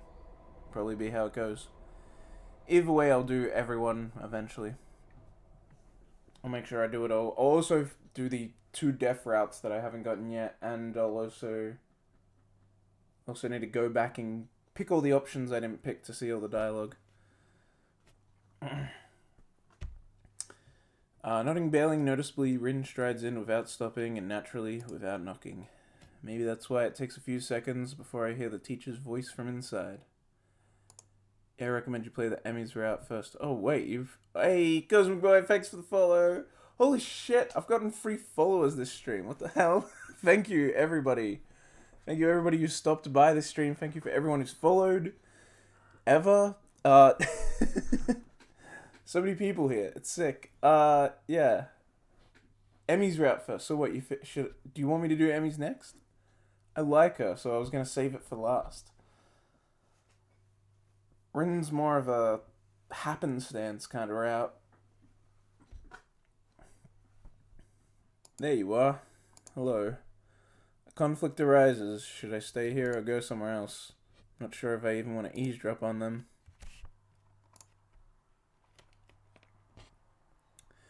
Manners lose to curiosity, and so I stay close enough to listen in. The voices echo in the hallway, but no matter. There's nobody around save for me. Dear girl, what on earth were you thinking, leaving like that on the big night? I couldn't say anything. Imagining Nomiya's scolding tone, Rin sounds awfully quiet and withdrawn. I need to drink more.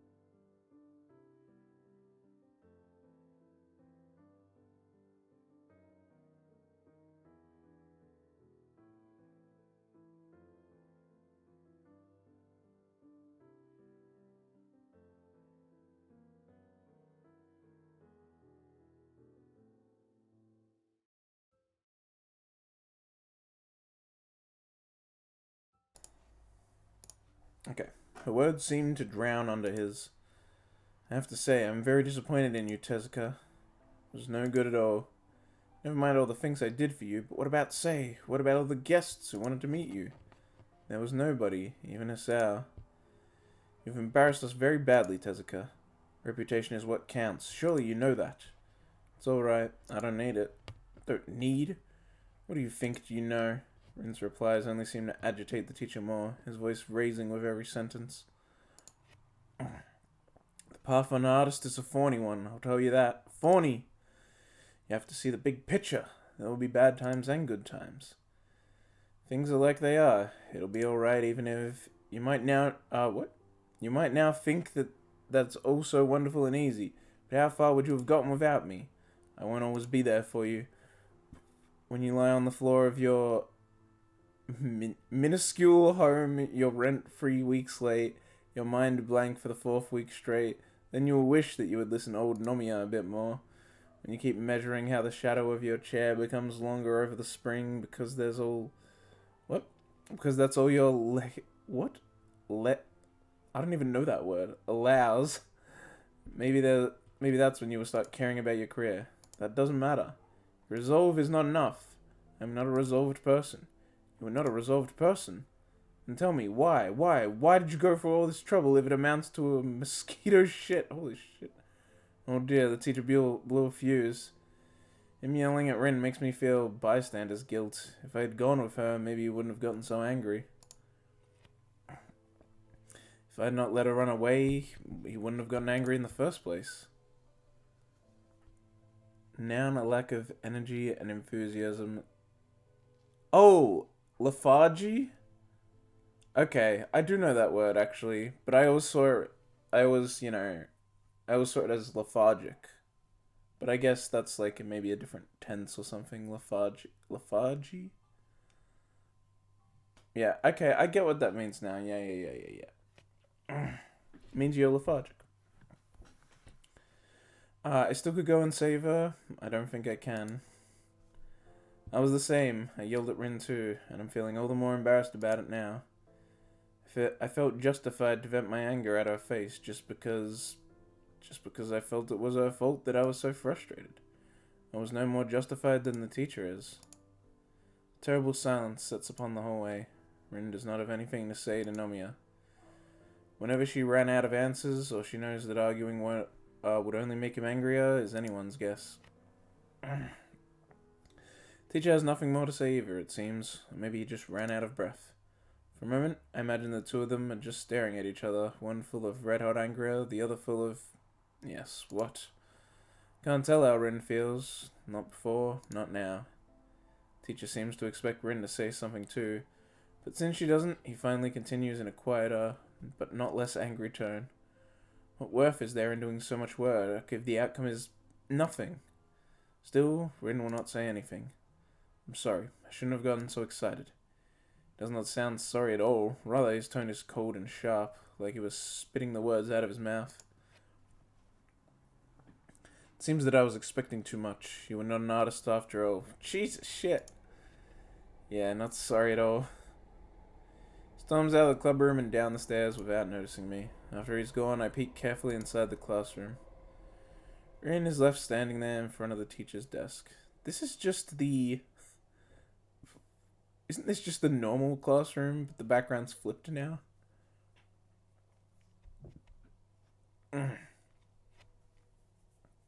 Could just be a symmetrical room. I couldn't say I'm sorry. She says it into the humid air of the classroom, not to me. But since the room won't answer, I will have to.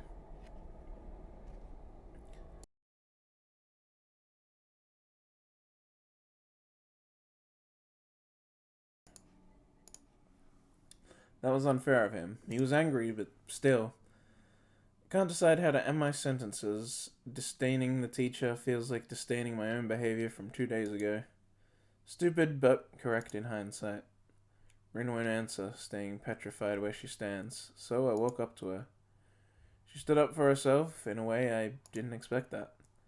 I can't determine whether it's unbecoming or not, but either way, she did it. Against me, she never did. I sort of wish she had. Maybe I would not feel that. Oh my god, my voice.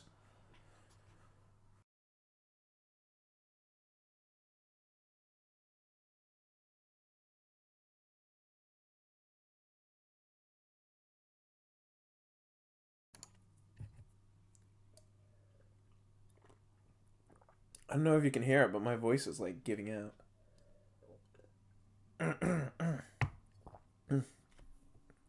Let me mute the mic and I'll try a few things.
Okay, let's hope it's good now. Lately, it really seems that I've been wishing for all kinds of things. Rin? Go away. What? What are you saying? You're angry with me too, right? I thought you were my friend. I thought he was too. Her voice is unlike I've ever heard it. It's bitter, sharp like needles, and she keeps staring pointedly at her toes. I don't think it's about that. He wanted you to be something you are not, and... Take a deep breath and finally catch her eyes in my own, locking our gazes.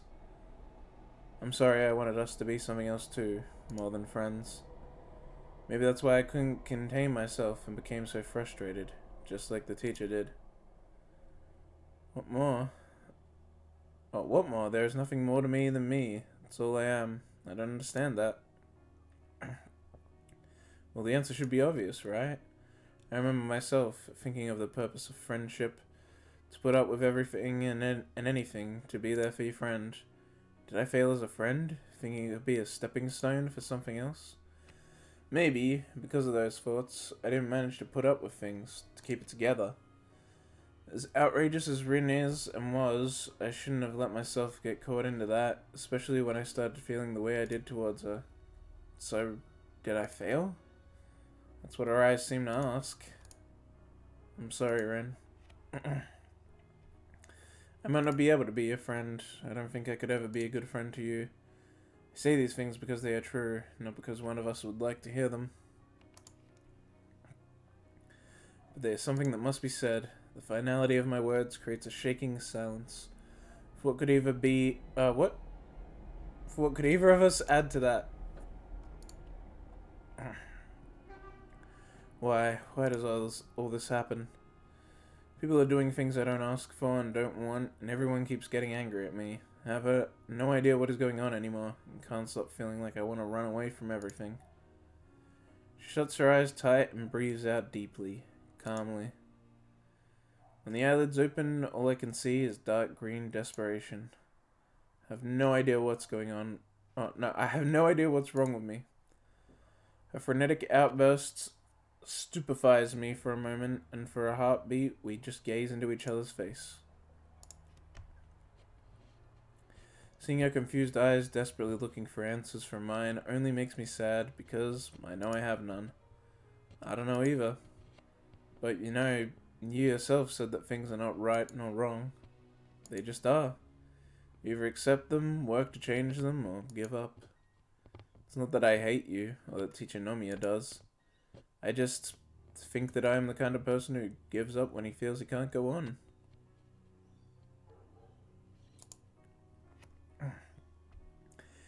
And even if you hate it, this is how things are. I'm saying pretty cruel things, but I can't stop myself. The words keep rolling off my tongue with slow, hard certainty. I can see them hitting Rin almost like physical blows. As the wetness gathers into the corner of her eyes, they are still wide with the shock of rejection. As the tears start rolling down her pale cheeks, she does nothing to stop them. As they fall down on the floor one by one, she stands still, staring at me with a gaze full of hollow disbelief. But reality catches up. Rin slumps forward as if she was deflated, and buries her face as deep into my shirt as she can. Rin is heavy and feather-light when I support her weight. She doesn't really sob or bawl, she just leans against me, letting her tears burn through my shirt into the skin underneath. And I let her, bringing my hand around her shoulders in a clumsy hug that does no good to comfort her. I can feel Rin's vertebrae against my fingertips like hard and jagged reminders of how messed up things are. Bible thump. Her slim shoulders quivering against my palm is a pitiful sight, and the hopelessness of being part of the cause of Rin's sadness keeps shredding my heart. To make a girl cry is the most despicable thing to do. Even Rin, especially Rin. Behind that veil of aloofness, Rin is just a human being too. Just as confused, scared, and lost as any of us is. Most of the times it seems that there is no rhyme or reason for what Rin does and says, but for once, I think I really understand how she feels. But no words can express it, and no words can make it better. So wordlessly we stay, quietly waiting for our tears to run out. Time passes agonizingly slowly. Even the lazy specks of dust floating in the air seem to pause into a standstill. The obligatory wall clock is ticking distractingly from above the door. I decide against counting the seconds because it would make them feel longer. Eventually, Rin stirs a little and, still smothering herself against my chest, mutters into my shirt. Let me be here for a while. Please, Sarah. Just give me a little while. A soothing deluge spreads into my consciousness. The knowledge that while being here for Rin is all I can do for her, that's all she wants right now. Even after all we've gone through. Sure. So she stays there. But I still can't bring myself to draw her closer, so I embrace her properly. It's because doing it would just make me so sad that I don't know if I could bear it. The realization that we might never really be able to become what we want to be for the other crystallizes into my mind as a diamond-hard enlightenment. A pang surges through my heart like an electric shock. It's painful. This clarity hurts. What can we be for each other? What meaning is there for us to desperately cling to each other, even though it seems so futile? What should I say to Rin? How can I make her feel better? I do not know any of these things, and I fear knowing them would only hurt more. Forcefully, I push all of that out of my mind because I don't want to be thinking of hurtful thoughts. My thoughts calm down soon enough, the sadness disperses, until all that is left is me and Rin, and the tender feeling of her warmth and softness against my chest. When did I fall in love with her? I can't remember, but I'm certain it was way before the warm touch of her lips on my own, On that orange-coloured afternoon when she was sick with cold and I went to see her because of unclear reasons. A carefree attitude, the air of otherness around her, all the thing that makes Rin herself, those things captured me with irresistible force. The way she could take in anything and everything, giving it only the value she herself placed, weighed all things fairly and without prejudice, seeing the world as she wanted. This is something I could never do, and Rin was probably more of a muse to me than anything it ever was to her. She seemed so free to me, truly a free spirit, while I, constantly worrying about everything, seemed so inhibited that it was almost embarrassing. Maybe that's why I latched so tightly on Rin, trying to get inside her world that was so different from my own bleak life. Before I noticed it, that irresistible force had pulled me dangerously close to her, but turned out to be way too alien for me. And I had forgotten Newton, of all things. The gravitational force is inversely proportional to the square of the distance between the objects. So if two people feel something for each other, even though feelings are not governed by the constants of the universe, I can't help thinking that for some time now I've been a satellite to Rin's brightly shining planet. Planet Rin. Thought makes me almost laugh. She really does seem to be from another planet at times, minus green skin and possibly some tentacles. Perhaps because of my stifled laughter, Rin pulls away and I let her go, feeling the cold when our warmth goes away and slight embarrassment for letting my thoughts run wild with that. I credit that as Rin being a bad influence on me, while being glad at the same time that she can't read thoughts for real. Rin's bitter tears have dried up, and she looks a little more like herself again.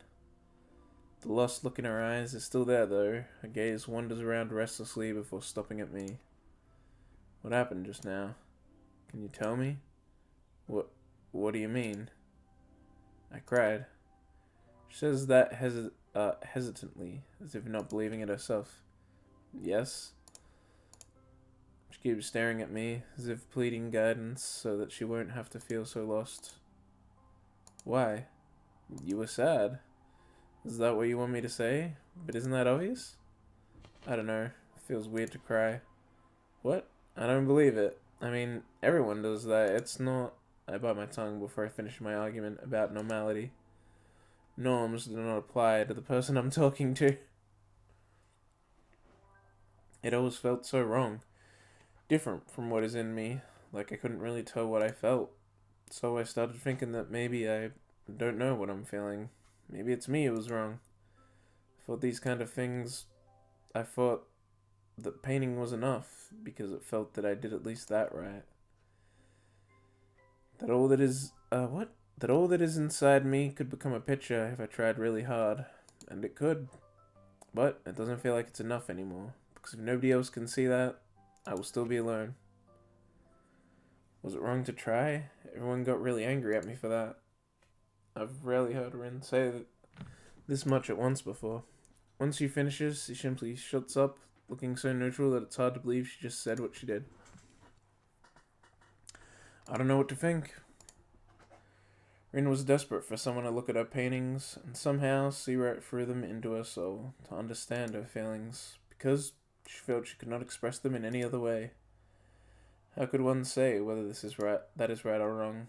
Could it be that all this time she was trying to reach out to me like I've tried to reach out to her? I sit down on a desk to think, and to rest my legs that kept us both standing for a long while. You know, when I read a good book, or look at a starry sky or whatever, sometimes I too feel something profound, like a shoot? I don't know how to describe it. But the instant I try to put it into words, I feel that I lose something. It doesn't feel as real, as true as it did inside my head. It feels a bit phony. Damn. Even what I just said felt phony. I offer a smile that is meant to be between funny and self-deprecating, but Rin doesn't react. Anyway. It might be that nobody can ever express their true feelings so that others understand. Reality has no chance of living up to what someone has inside their head. Nothing can match that, not even your paintings, except maybe for you. But I suppose you can't keep everything inside. You'd explode for real then. What I'm trying to say is, I don't think it's wrong to express your feelings, even if you use painting as your conduit. You just can't expect people to understand you any better than they would if you did it any other way. In fact, you can't expect people to understand you at all. It's because everything is so subjective. You see the world the way you do, but it's different from everyone else. But isn't that terrible? I guess it is, in a way. She frowns, looking probably as stricken as she can, which is not much, but it's enough for me to understand that Rin is not particularly happy.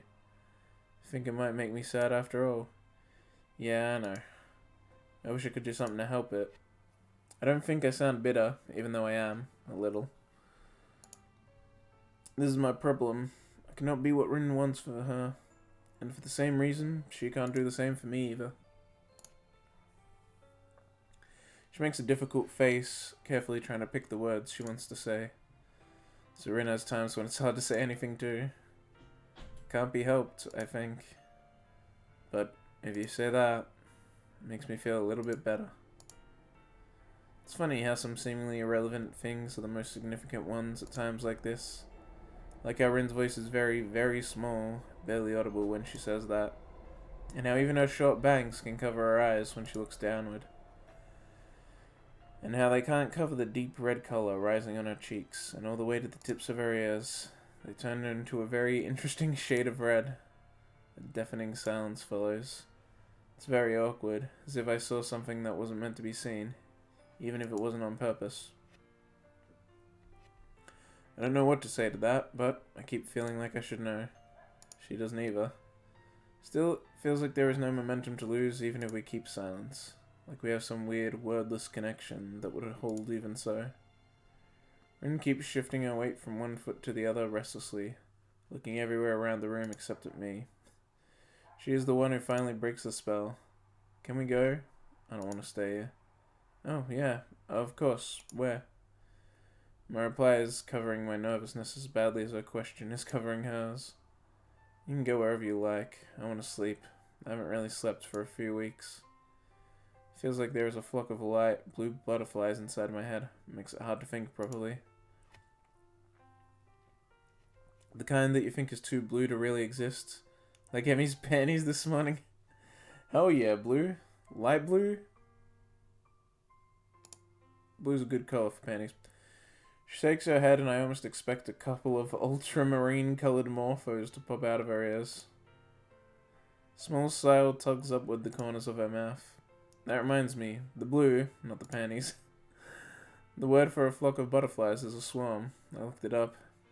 Tense head chicken. Oh, that makes my eyebrows rise into a questioning arc. Why don't you use it then?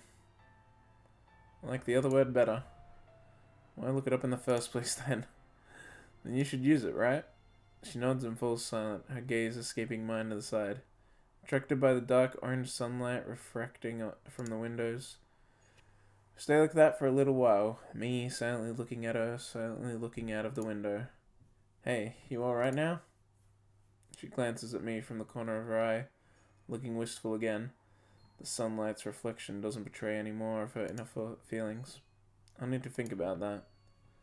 I want to continue this conversation, grasping at those straws that she finally revealed to even exist. But Rin is looking out of the window so absent-mindedly that I don't know she won't be responsive in any way that would make sense. It's like some kind of defense mechanism of hers to avoid being sensible. Her mind is like a butterfly in itself, always fluttering somewhere away whenever it's stirred. Just when I thought I could see behind her veil, she jumps out of my reach again. Maybe that's just how Rin is. Maybe that's something I should just accept and get some peace of mind. Okay. I'll walk you back to the dorms then. Thanks. Really. The empty hallways of the school, devoid of its students, feel very lonely. Less than 1 hour after the summer vacation began, the building seemed to be deserted, and all that intrudes on the stillness of the hallways are our footsteps. The change is sudden, but it shows how the building is just an empty shell, dead without its students and teachers. It's as though the school has become a private world for only the two of us, a desolate place filled with silence and chalk dust. I think I have to change. She says it out of the blue while we walk down the staircase from the third floor, still managing to feel like she is mirroring what I was thinking just before. That's what people must do sometimes. That's the last thing we say to each other that day, even though there would be so much to talk about, and even those words drown in an all-encompassing silence, disappearing into the stagnant air as if they were never said.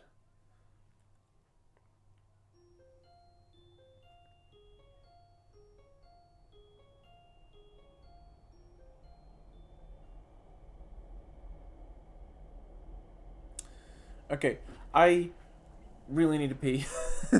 I'll be back.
Alright, I'm back.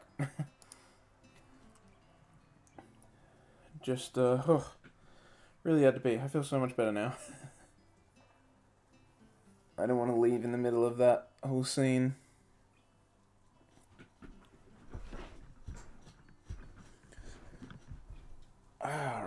let's get back into this. First day of summer vacation is a disappointment. I woke up, water came down from the leaden sky, biblical proportions. I was optimistic at the time. Quick summer shower, I thought. Torrents of rain for a few minutes, then it's gone. No such luck. Rainwater is relentlessly pouring down from the blue-gray sky outside, streaming down the glass of my window in small brooks and rivers, and gathering together to form miniature ponds on the walkways. Just like it has done for the past 2.5 hours. So I've been half-assedly cleaning up, in between half-assedly reading a book, packing my stuff on the side when I get bored of the first two. Well, that drags my spirits pretty down too, making it harder to do anything properly. Something bumping quite loudly against my door rouses me from my apathy. I hope it's not Kenji and his crazy indoor bowling alley. What? And no more sounds from the corridor until I walk to the door and open it. Rin?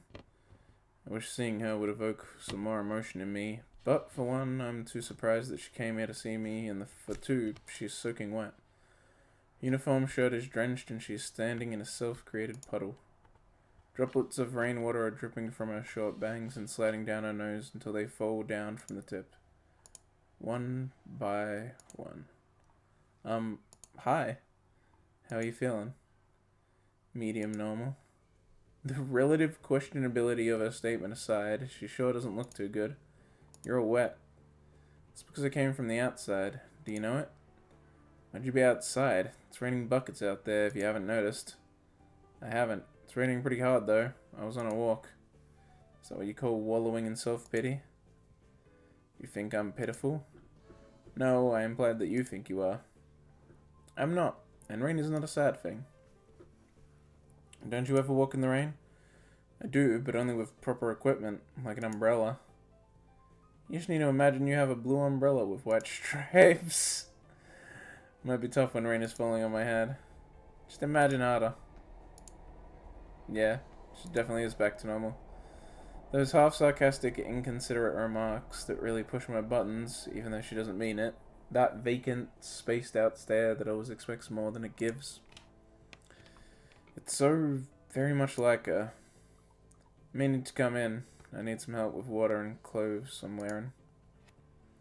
My brain quickly solves this equation, and I stumble over my words, a stark display of contrast against Rin's easygoing self-invitation. But Emmy... and shakes her head vehemently, causing water to sprinkle everywhere. Just like a dog. She left. Besides, she would just worry and fuss until she got not worry or fuss anymore. Which always takes a troublesomely long time. It's in fact longer than I want to hear her fussing, and I thought you probably are not the fussing kind. She slumps down on my desk with a squishy sound. The soaked clothes are making the desk and everything on it wet, but she doesn't care. Okay, fine. I'll help you out. I have a towel somewhere. Do you want dry clothes? Is a uniform fine? I'm taller than you, but everything is fine. With a little searching, I find a fresh uniform and a fluffy towel from the depths of my closet. The towel in one hand and the uniform in the other, I turn to face Rin again, uncertain of the next step. There is some... Oh, what? There's something wrong with me. A normal guy would just... Oh no, what? Stop worrying, it is not a problem. She probably could see right through my hesitant demeanor. As if I was completely transparent to her. I push my anxiety away and concentrate on the 8 buttons lined on her shirt, just like mine has. Only the first button is an obstacle, and after getting it over, I undo the others with slightly less shaking hands.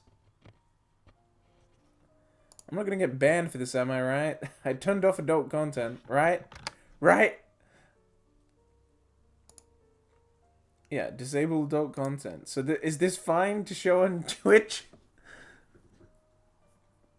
Yeah, throwing safe? You don't seem so sure of that. Throwing the soaked shirt aside, I reveal Rin's pale upper body, shrouded only in a light blue brassiere, which instantly reminds me of her saying it's her favorite color. Try not to think too much about stuff, but it's hard to not look at her body with what I can only think of as mixed feelings. I don't know what to think of this, so I just watch her. Rin looks brittle. She's like a shell, a fragile thing, just barely holding together. Her ribs, each of them visible under her pale skin, are moving up and down to the rhythm of her breaths. Rin always struck me as quite thin, but I realize now that the manic creative period before the exhibition opening might have caused her to lose weight. Did she eat properly and enough? Definitely not, and probably not.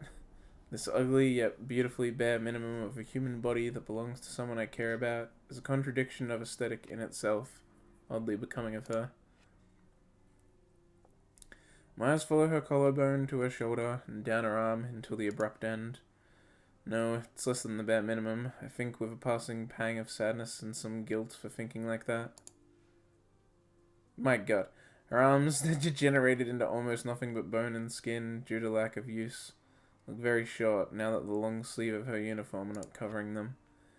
My lack of any negative reaction makes me think that I've actually grown pretty accustomed to the various physical abnormalities of my schoolmates. I always wondered why Rin kept her shirt sleeves long, only tying them in a simple knot at where the elbow would be.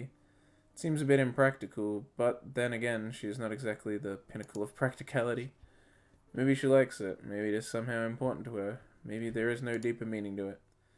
I feel like asking, and almost do, but Rin's miserable state requires a higher priority of my attention. She stopped talking too, after we ran out of spiky greetings. I guess there is no need for chit-chat then.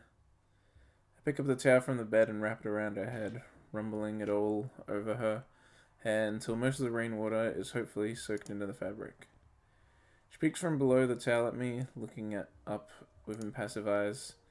Looks like she wants to say something without saying it. It's that kind of look. But I can't read what she is thinking about from her face, so I just keep on fussing with the towel around her shoulders and hair. The silence is oppressive. Terrifying. Communication between us has suddenly been reduced to the movements of my hands and the towel, and Rin swaying her body to and fro. My jagged breathing and her quiet breaths, trying to find a common rhythm that just is not there. I think I can hear her heartbeats, or maybe they are just mine redoubled. As I brush a rogue strand of her hair aside from her ear, Rin suddenly presses her cheek against the back of my hand. The contact is electric, a jolt of current surging through me. Whenever she seeks comfort, warmth, or just my touch, I wouldn't know, but I can't help touching her back, caressing her soft cheeks with my hand. And with closed eyes, she kisses me on the fingers, counting the joints with her lips. I'm saddened beyond my expressive capability.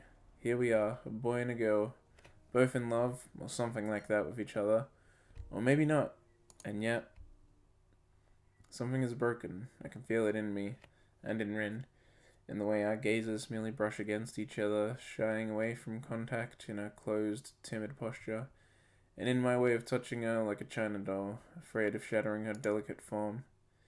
And how we are closer than we have ever been, yet I'm not feeling happy. It's like yesterday. When did tenderness and forlornness become one and the same word? Acts of affection start invoking only longing. How? Why did we end up like this? No, don't answer that. I'd like to say to myself, but fighting against the omnipotent... The omniscience? What? Of self-awareness is a lost cause. Still I am here, and Rin is here, and it feels like she might be able to solve whatever problems she has. And if she can, why couldn't I? Why couldn't we? Feels like taking that step is too much, too difficult, too uncertain. So for now, all I can do is dry her up so she won't get a cold. I pet her head, trying to sort out the hair that refuses to be sorted out even when wet. A pair of dark, glazed eyes follows my every movement. Pants too? She nods in answer, but leans back and spreads her legs, like a grotesquely inviting gesture that makes a nasty feeling crawl up and down my spine, like a bad premonition. It's not enough to sober me, though, as as the silence is starting to make me feel detached from myself. I move automatically, without thinking, even though I should. I should talk to her about this, or at least about something. The silence is a spell, a pact that has bound us to this private world, made of a dull sound of rainfall and the soft feel of her skin against my fingers.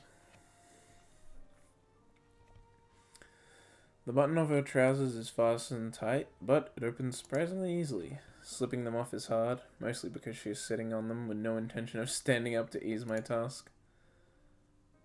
Oh, jeez. I kneel down uncomfortably and titillatingly between my legs so I can quickly dry her bare feet, remembering that they are as important to her as hands are to me.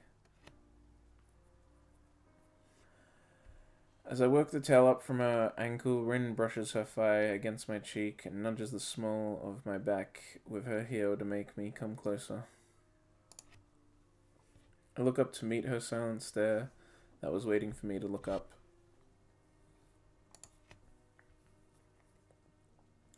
That unassuming, expectant stare seems to say that the ball is in my court. I fleetingly brush my hand against her inner thigh. The touch makes her gasp sharply, as if she was trying to hold back breathing. What if I do this, then?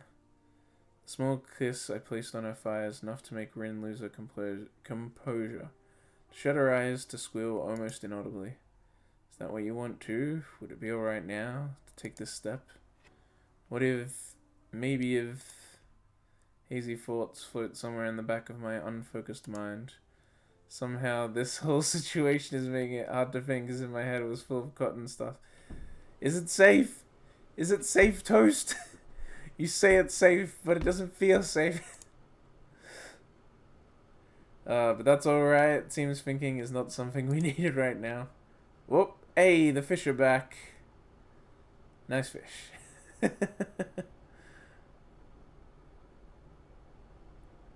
Saved by the fish.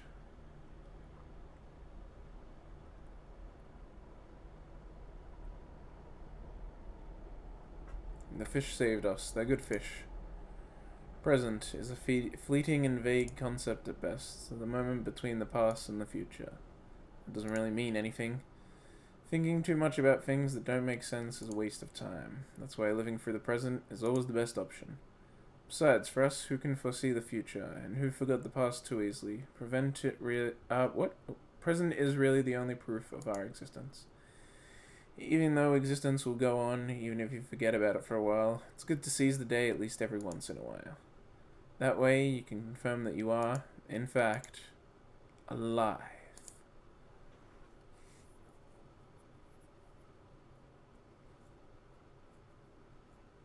I'm pretty sure that the girl who is standing there, half naked, staring out of the window of my room, has a much better grasp of present than I do.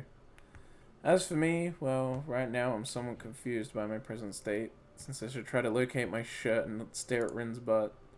But I just can't stop looking at her. She's so close to the glass that her nose is probably going to leave a mark. At least her breathing does, when it condenses on the rain-colored, cooled window glass before quickly disappearing again. My shuffling around to get dressed doesn't rouse Rin from her contemplation, which is fine, really. I don't mind the silences as much as I used to. Only after I'm almost finished with buttoning up my shirt does Rin say something, still without turning to look at me. Let's go somewhere. Hang on a sec. Where? I can only assume she's inviting me and not the windowsill, but it's a fair guess. I know. What? Let me get dressed. I think today's the day. Come on, clothes. Clothes. What an impatient tone. I crouched down to pick up a bra from the floor where it had fallen, discarded in the haste of undressing and forgotten there. Hanging it from between my fingers like a dead fish, the same hesitation that grasped me when I was undressing Rin is creeping inside my head again. Is intimacy really something this difficult for me to handle?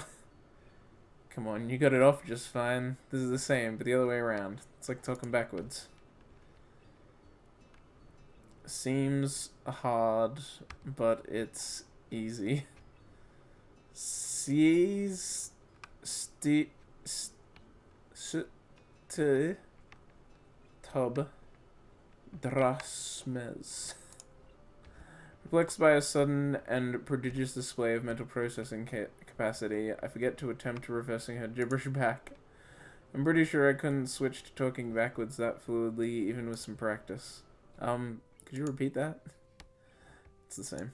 I'm not repeating that. Got it. Fine. I'll give it a try. Rin was right. The locking mechanism is simple enough, and I get the little plastic hooks right on the third attempt. There. Now you have to adjust it. What? Please stop that. I don't speak backwardsy. She shakes her head as if needing to banish the backwards way of thinking with a physical gesture. I know a few people who could benefit from that kind of ability. I got stuck. Now you have to adjust it. Adjust? That's what I said. No, I asked what you meant. You know, so that they are fine. Oh, fine, you say? Locking mechanism. Yeah, that's a weird way to word it. I just... like, it's just a hook. It's just like a clip. Like, you just... it's not that hard, either.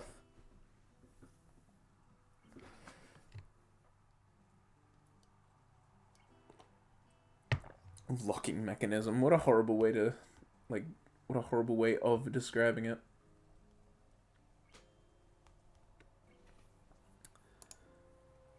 As I have no idea when her breasts are supposed to be fine, I end up fumbling around her chest for a good while without really getting anywhere. Not that I would complain, but Rin does. I mean, it's better than you at this. Yeah, probably because she also has boobs.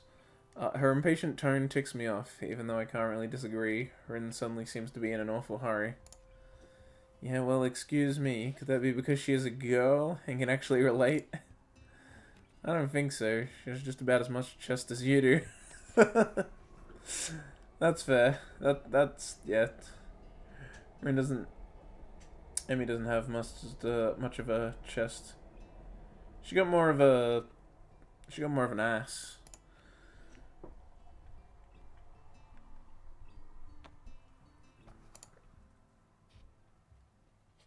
With her bra and breasts even eventually fine, as they should, the rest of her clothes are considerably easier to put on.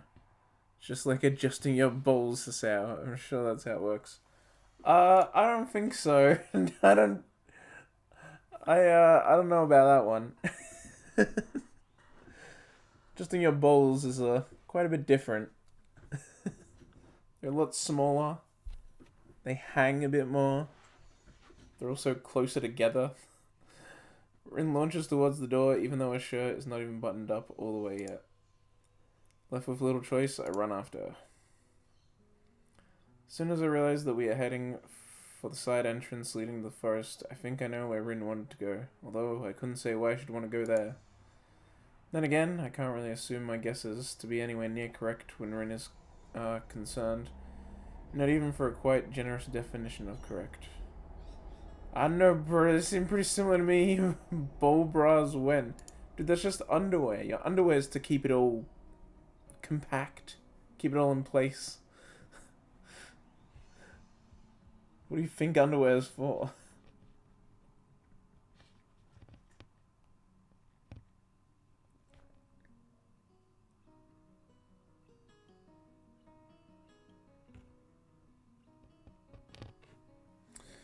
The forest behind the walls smells of rain. The last raindrops are still dripping from the wet undergrowth into the earth, despite the rain being gone for a while already. You just don't get the same level of ball support, though. You can buy, like, more compact ones.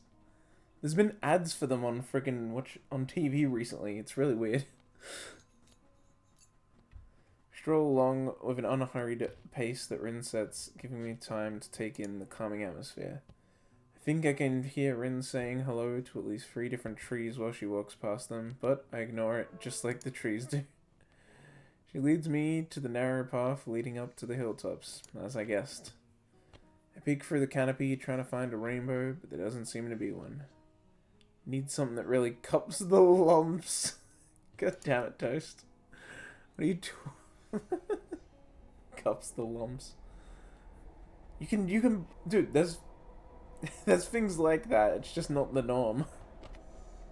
Usually, just a common pair of underwears is enough. It's perfect weather for rainbows. The sun is shining low and rain has passed not too long ago. Well, whatever. Lower my eyes from the tree tops to see the gaunt back of the girl who was climbing up the hill slowly without losing her balance. A few steps ahead of me on the path, but still within my reach. I don't think I could ever reach Rainbow, but reaching Rin seems less impossible than it used to seem. The clear sky greeting us from above the meadow clearing seems vast and beautiful. Strong wind is hurting the rain clouds away from the town to the other side of the mountains in the distance. The sight is pretty, but a speck of white flies past the edge of my peripheral vision, but when I turn to look, it's already gone. Another follows, then a third. I'm having a stroke. Before I realize it, dozens of almost invisible small tufts of white are flying all around us. Look, the flowers. Ah, I see it now. Sea of dandelions that covered the hilltop on our last visit have changed over the days. Where there was bright yellow before, there is now fluffy white. Some of the flowers have already shed their seeds, but many are still waiting for a suitable gust of wind.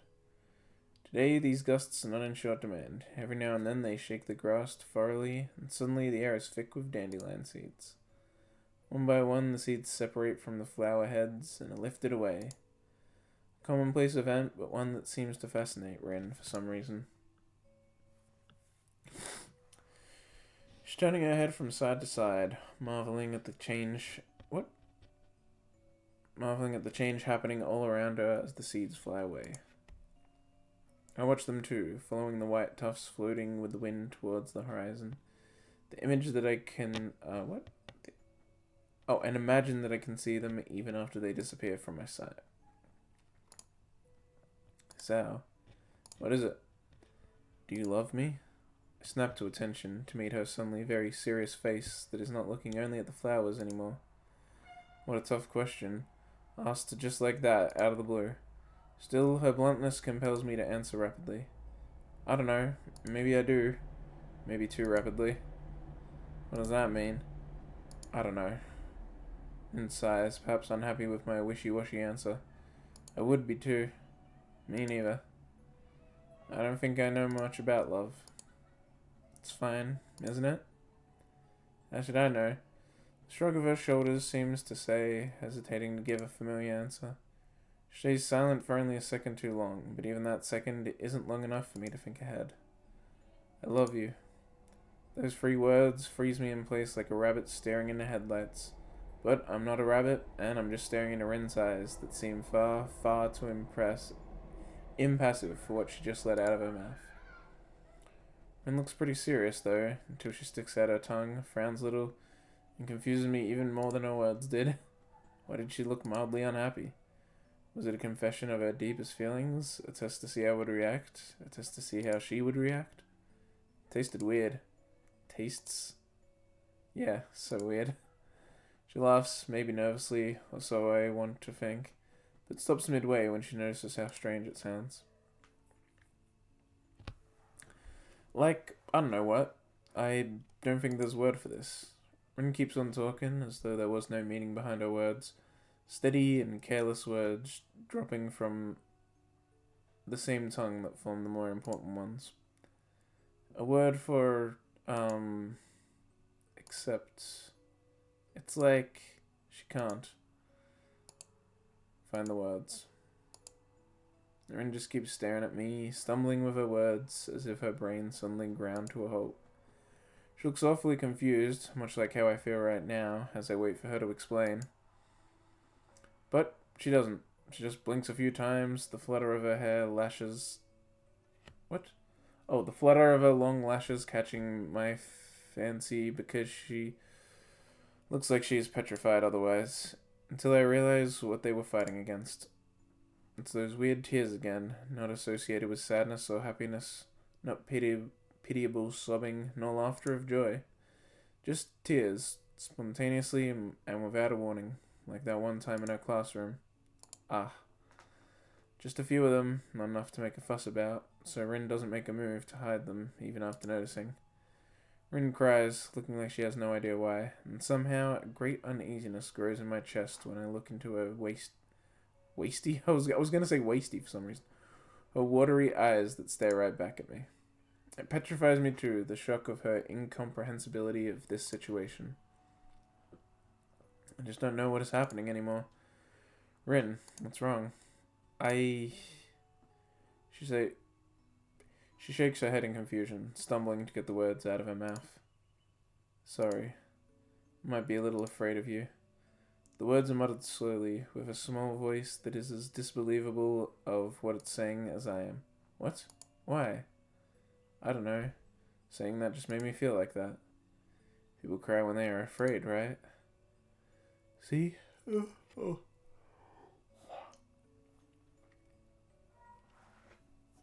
Sorry about that yawn. See? I can do it too. She's averting her gaze now, deliberately not looking at me. Bewilders me, at least, as much as what she is saying. I sometimes, with you, want to run away so badly, but I can't move. It's like my legs turn into lemon panna cotta pudding, and my heart feels like it's going to explode, and she slumps her shoulders melancholically. Has a thing like this ever happened to you?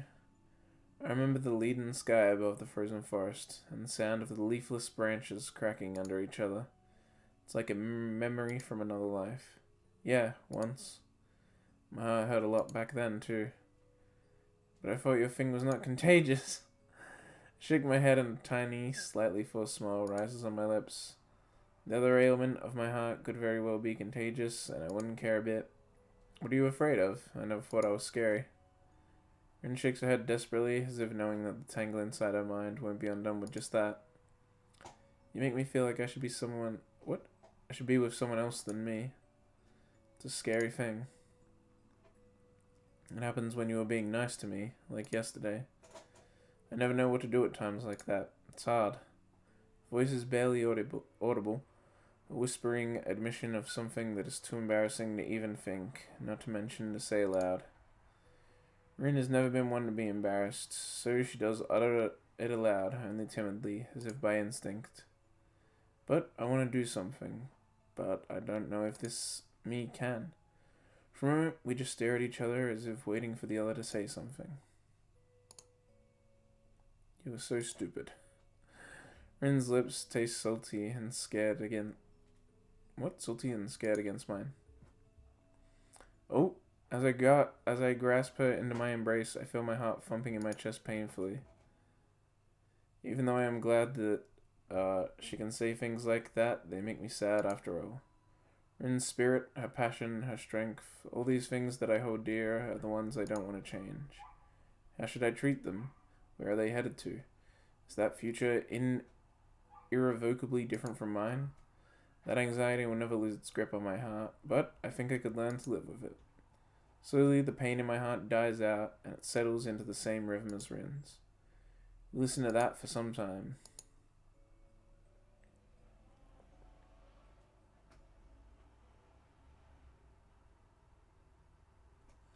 After our lips break apart, it takes a while for either of us to realize that we can say something now.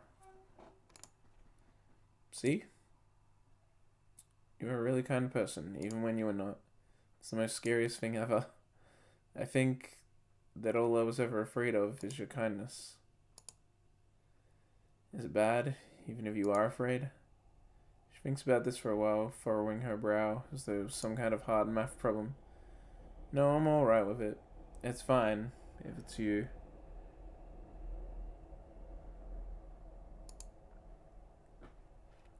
Like a weight lifted from my chest, her words elate my heart, filling it with, I don't know, happiness? What else could it be? This time my smile is genuine. Rin steps back, still smiling gently at me like I do at her.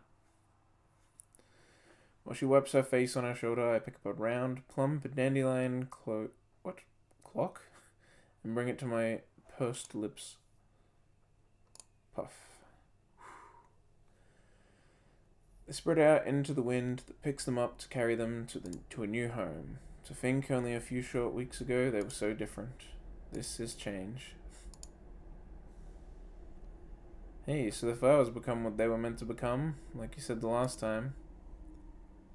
That's an awfully real-looking dandelion. Yeah, it kind of was. I mean, I think it's... Yeah, I think it just is. I think it's a JPEG. What about you? Did you become a true artist, or did you not? Because you ran away. She pauses for a while to ponder my question, and shrugs her shoulders.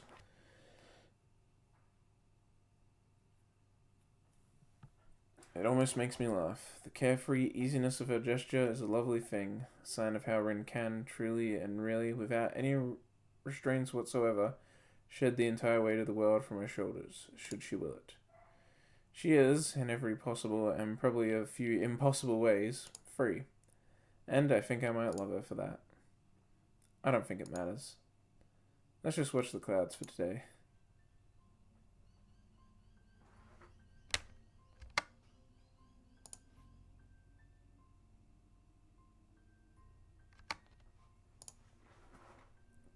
She takes 5 steps to climb on a large rock so she can rise as high as it's possible here and stand on tiptoes. When you reach for the clouds, every inch counts. Sure, let's watch the clouds. It's good to do something you really want to do every now and then. Yeah, you're probably right. I glance upwards at the blue sky opening high above us. It's a deep, cerulean vastness that spreads to fill my entire field of vision and beyond. Yet, Rin stays on our rock, peering at the distant horizon where the rain clouds are drifting farther away from us. I've decided something. That dreaming voice of hers, spoken to the wind that carries it to my ears, is lacking resolve in tone, but is full of its meaning. Come on, we're almost done, I think. It's alright to be me after all. It's alright. Her decision always seems to be pretty far out. Well, I suppose that is an important realization. Coming to terms with oneself, accepting yourself, being fine with what you are. A simple resolution of heart that for some people is overbearingly hard to do, if not impossible. I do realize well enough that I might also be one of those people. Rin, too. Maybe we are not that different after all. Maybe to accept someone else, you must first accept yourself.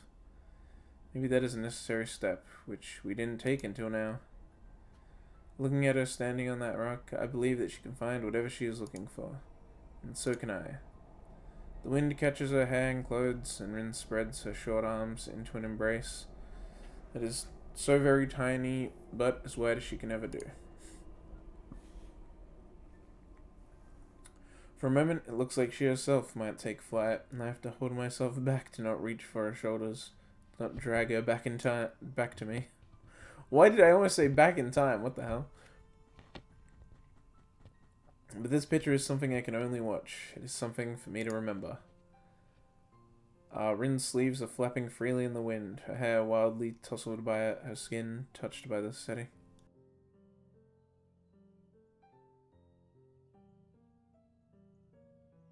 Ugh, had to sneeze. Her hair wildly tousled by it, her skin touched by the setting sun. Her sleek form that I've come to adore is quivering in the cool wind that carries the small white specks past her, each a beginning of a new flower. Well, not all of those will become new flowers. Some of those are going to fail. They're going to, like, land in water or something.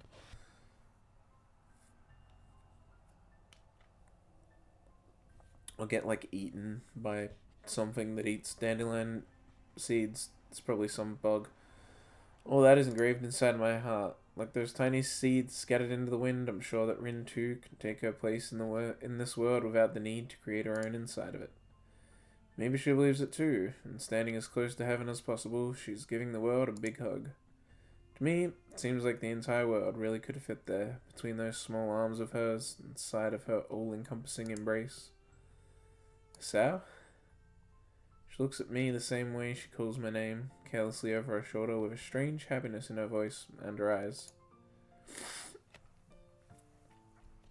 I gaze into those mysterious dark eyes that are curiously twinkling from behind her auburn hair. Although I'm too far from her to see, I'm sure they are reflecting my image. What is it? What's the word for when it feels inside your heart that everything in the world is alright?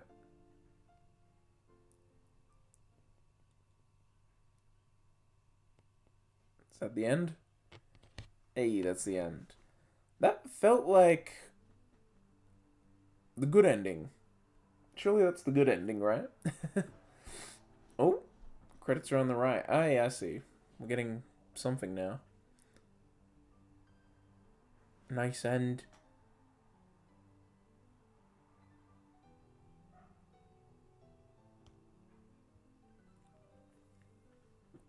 Is this like concept art? Close up on Rin's ass. She looks like what's her name? Hinako, I think, from Rumbling Hearts. Now she looks like that chick from in that one she looked like that chick from Baka and Test.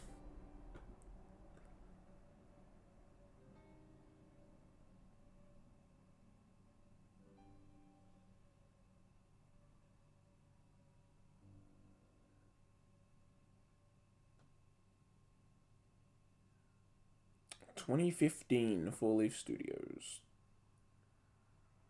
That's what MM is, right? Yeah. Done with Rin. Got the good end, I think. I should actually go check. Hang on a sec. I'm gonna check what end I got.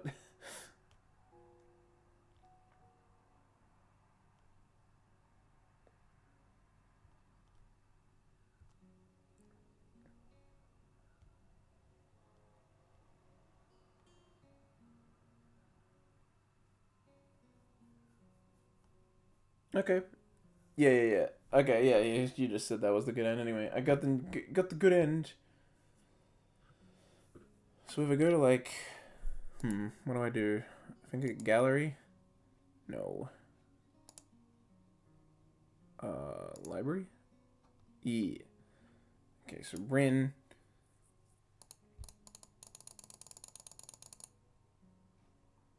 So that would have been, I don't even know, just a different choice, I guess.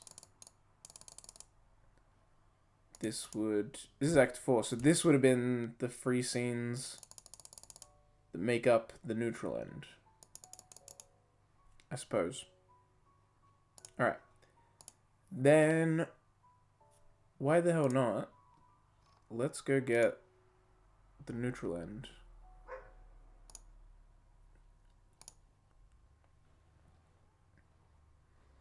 But aren't you happy people are interested in your paintings? So we're just going to do this because I have time. We'll get the neutral end, and that's where we'll end this stream, probably. Actually, I'm going to turn on the light real quick because it's 5:30 p.m. here, so it's starting to get dark, and I need my actual light instead of just the windows.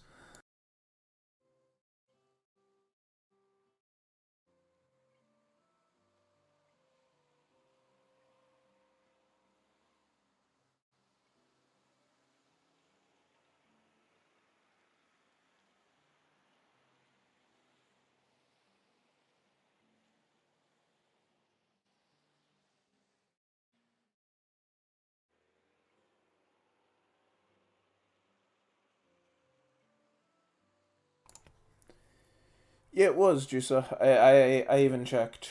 Toast says, but I also checked. It's totally the good end. It's like, got it all here. Sal waits outside. Art teacher scolds Rin. Rin explains it's easier to express herself. On the first day of summer vacation, heavy rain. There's the whole not safe for work scene. I mean, we got to have sex with her, so. Rin takes him back to the hill of dandelion flowers. Yeah. Yeah, that's a good end for sure. Neutral one's a lot shorter. That's why I don't mind just going for it and wrapping it up now. Might as well. And then next stream, actually, well, maybe we'll do that now, but maybe next stream, I don't know. Next stream we'll also do more Rin stuff as I just do all the other selections for different choices throughout the Rin route, just for a bit of different dialogue. That's all it really gives. And then we can start someone else, finally. But aren't you happy that people are interested in your paintings? I'm very surprised that by pure chance I picked the good ending. That, I feel like I'm not very good at that usually. I mean, isn't that why you went ahead with having this exhibition and all? Of course they would ask you questions if they think it's interesting. It's like having sunrise twice in a row when you want to bathe naked in moonlight. Nice, but it's not good enough. I complete the sentence for her even though I don't understand her inappropriate metaphor. I don't get it. You should try to be happier. It's just your big night after all. All these people are here to see your paintings. I think it's awesome. I wait for her to say something, either for or against, but Rin keeps brooding. She doesn't want to answer questions or explain to me what's wrong. If she has something to say, the words left unspoken. The words that she cannot say. Shudder against the chill wind that blows in the streets, and its howling fits the silence. We should go back in. You've got everyone worried. Oh, she actually comes back in this way. Ah, there you are. Feeling better? Can be pretty hot in here. A dizzy spell can catch you off guard. He laughs bashfully, almost obnoxiously. You should drink something if you're feeling weak, Tezuka. Rin nods weakly, but it seems to be enough to convince Nomiya that she is fine. He pushes Rin a bit forward to introduce her to the person she was conversing with before. So, about what we were talking about before. Ah, yes, I'm very excited to meet. I'm shut out of the conversation, and the background noise of dozens of other discussions fills my ears with indistinct buzz. Even Emmy has disappeared somewhere.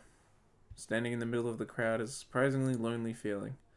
Not only Rin, but everyone else here seems to be a part of something I am not a part of. I am happy for her. I really am, but it makes me feel that I haven't accomplished anything yet. Rin is living proof of the potential of a human being. She overcame her disability, even made it a strength. She should be happy. What is my potential? Rin made it this far, but how far can I go?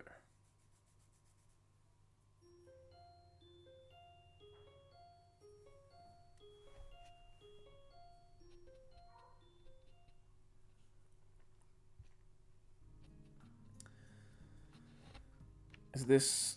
Okay. This much is the same. Now it's different. Vacation, huh? Some people... What? Go back to their families. I probably should make the trip back to... and report to my parents that I'm alive and well. Not much to do at the school anyway, I suppose. Next trimester will be stressful. Everyone will have to seriously start thinking about what to do after graduation, including me. Look at my doodles convinces me to stop trying to salvage them. It's a mess of lifeless lines, a waste of paper if it wasn't the flip side of my exam. Maybe it's because I didn't really set out to draw anything in particular. I just wanted to kill some time, so the drawing became exactly like I am, without a direction to go in. It'd be easy if I had some special talent like Rin. She has it easy. It makes me kind of jealous. Pisses me off that she herself can't seem to be happy about it. And time. Muto's call for an end of the exam draws groans of displeasure from half the class. I don't blame them. The exam was kind of tricky. Muto expects a lot from our class, even though he's not strict at all. I guess he'd like all of us to become scientists. Put down your pencils and turn in your papers, please. The biggest groan comes from the desk to my side. Misha's despair is almost tangible. The dark aura of lost hope emanating from her seat makes me simultaneously frightened of and sympathetic to her. Now then, there should be homeroom before you are free, but I only have a few announcements to make, so this should be over quickly. His announcements are never important, so I listen to him only with one ear. Misha seems to be too down in the dumps to even pretend attentiveness. She slumps her head against the desktop, looking stricken. Cheer up, Misha. It's a vacation. Don't worry about the test. Thanks, Sick-chan. The frown becomes a small smile, and a sparkle of excitement lights in her eyes. What are you gonna do? What are you going to do over your summer vacation, Hick-chan? God damn it, Hick-chan and Shick-chan, they're so similar. I'm going to Shick-chan's place. They have this awesome and super cool mansion. I'm so excited. I'm sure it'll be the bestest vacation ever. She seems to have forgotten all about her misery a few seconds ago and bounces up and down on her seat as if to pump up her excitement. I don't really have any plans, I guess. Is that so? Maybe you should... Finger tapping her shoulder steals Misha's attention away from me. Shizune points to Muto, who is expectantly looking back at the two of them. Oops. Sorry, Shik-chan. I didn't notice teacher finished already.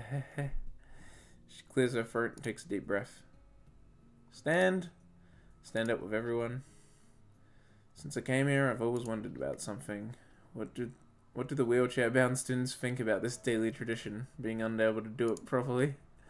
Is it a fox paw to keep this tradition in place that bypasses many others for convenience?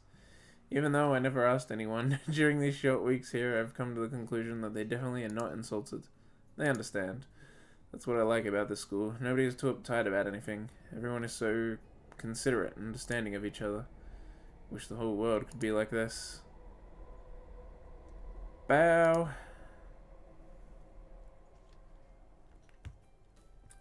I turn the page slowly, listening to the rustling sound of paper makes when my fingers grasp it.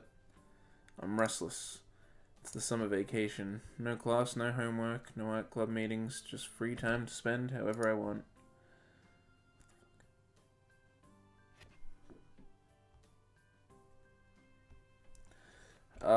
Doesn't feel like anything. I tried to cheer up Misha, but I'm not feeling too cheery myself.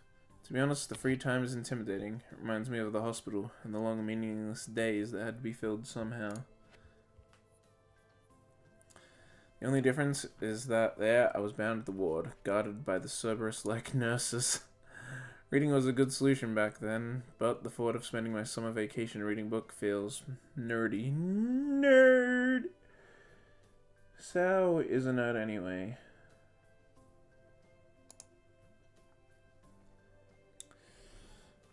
This has nothing to do with the fact that I'm reading even now. I'm just killing time and trying to fight my anxiety.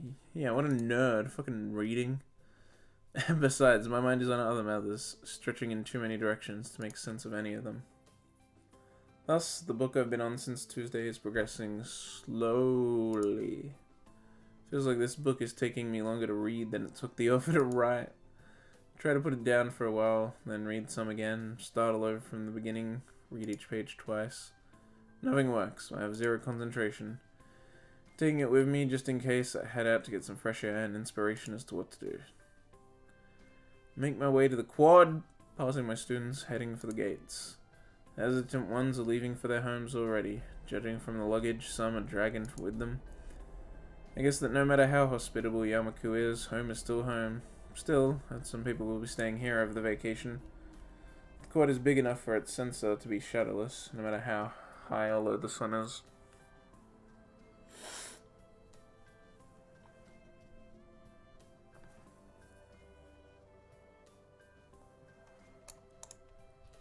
I stop at the middle and bask in the warmth. The brightness makes me squint my eyes when I look towards the main building.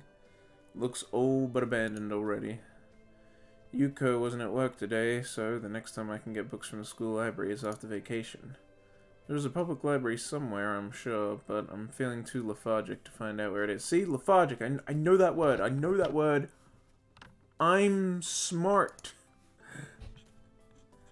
The hole is equally dead, so I have to content myself with returning to the dorms, ending my leisurely walk sooner than I expected. Then again, I wasn't quite sure what I was expecting in the first place. Yep. God damn it. On a moment's impulse, I entered the girls' dorm to see if Rin or Amy are there. Neither is, so I go back to my own room and dwell on my words. I should talk things through with Rin. She really bothers me. Defying the conceptual equivalent of gravity, she balances on the thin line, zigzagging between insanity, incomprehensibility, and instability.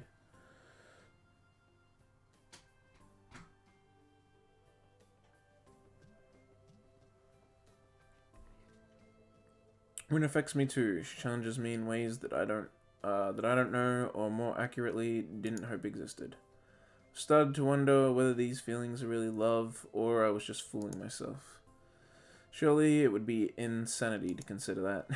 For the rest of the day, Rin, the hospital, Yamaku, and vacation swirl through my head. I can't concentrate even on concentrating. Thoughts seem to come and go haphazardly, fragmented into two small pieces of cognition. God damn it. I picked up the book and managed to read 100 pages, but I'm sure by tomorrow I'll have no recollection of what happened in the story. Try to clean up my room, but even that proves to be too bothersome, too time-consuming, and requiring too much attention to detail. It's usually like this when you have nothing to do. You do nothing, even if you could. Whoa! Phone graphic. That's unique at this point. I've never seen that before. As expected, Mum calls me and I end up promising to see her if I can get a train ticket for tomorrow, or failing that, the day after.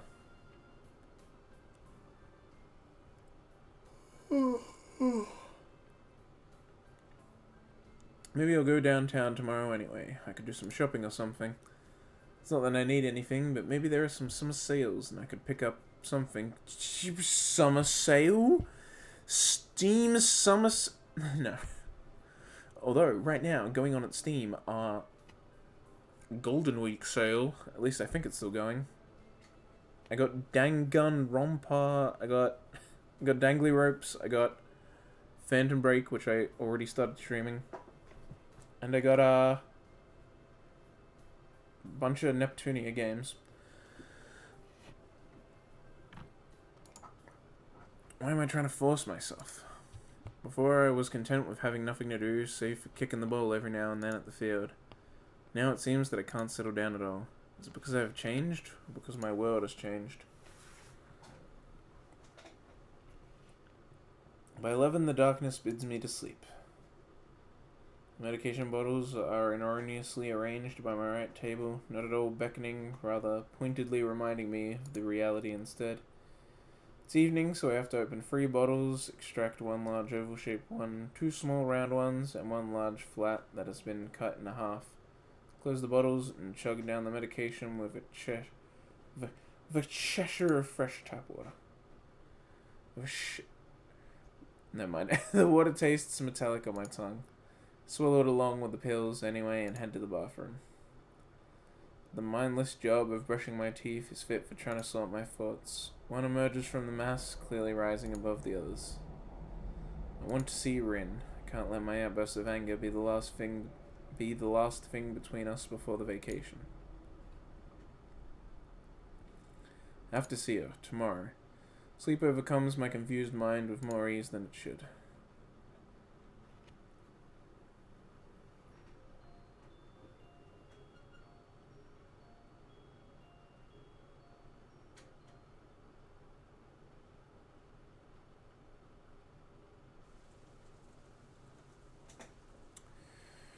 Hey, it's the rainy day. Rain is falling on my summer vacation like an uncontrollable number of small bad omens. Luckily, I'm not superstitious, but the bad weather makes me downcast too. It's been like this since morning and there is no end in sight. An impenetrable grey mass of clouds shadow the sky as much as it shadows my mood. In a bout of defiance, I finished cleaning up this morning, but after that was done, I ended up staring out of the window in hope of the weather clearing. The incessant drumming of rainfall against the roof and the pavement is mesmerizing, comma, a droning background noise to lose your mind into. This won't do. I have to get a move on. Should I pack now or later? I decide on the ladder and make my way outside, pausing briefly at Genji's door to listen to the odd clunking sounds from the other side. I don't dare to knock out of the fear of finding out what he is doing. But I know the password. It's, honey muffin or something? I think it had honey in it. Braving the rain from under my trusty umbrella, I cross the space to the girl's dorm. Knocking on Rin's door yields no answer, but the door behind me opens instead. Sao, hi. Terrible weather, even missed my morning jog. She frowns, but I would be glad if I was her. Emmy's morning jogs are anything but leisurely. Oh, hi, if you're looking for Rin, I don't think she is here. Have you seen her recently? Yeah, just this morning when I woke her up. The mention of waking up makes Emmy yawn like a cat and makes me feel silly. Of course she has seen Rin. Emmy wakes her up and helps her get dressed on most mornings. Even makes her lunchboxes every now and then. They're like sisters, even though they seem to have nothing in common. She left for the gallery a few hours ago. Hey, are you listening?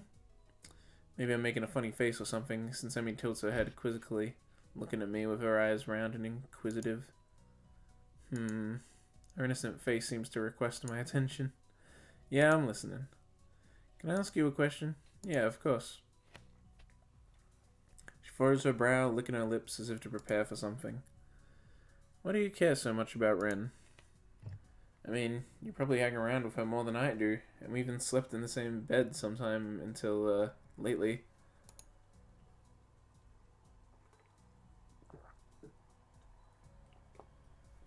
After she banned you because you ravaged her hair.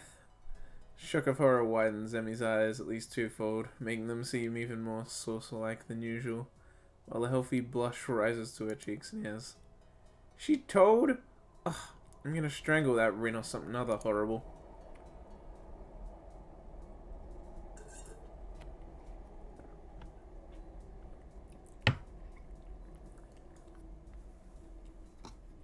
I hold back my laughter, lest she direct her disdain at me.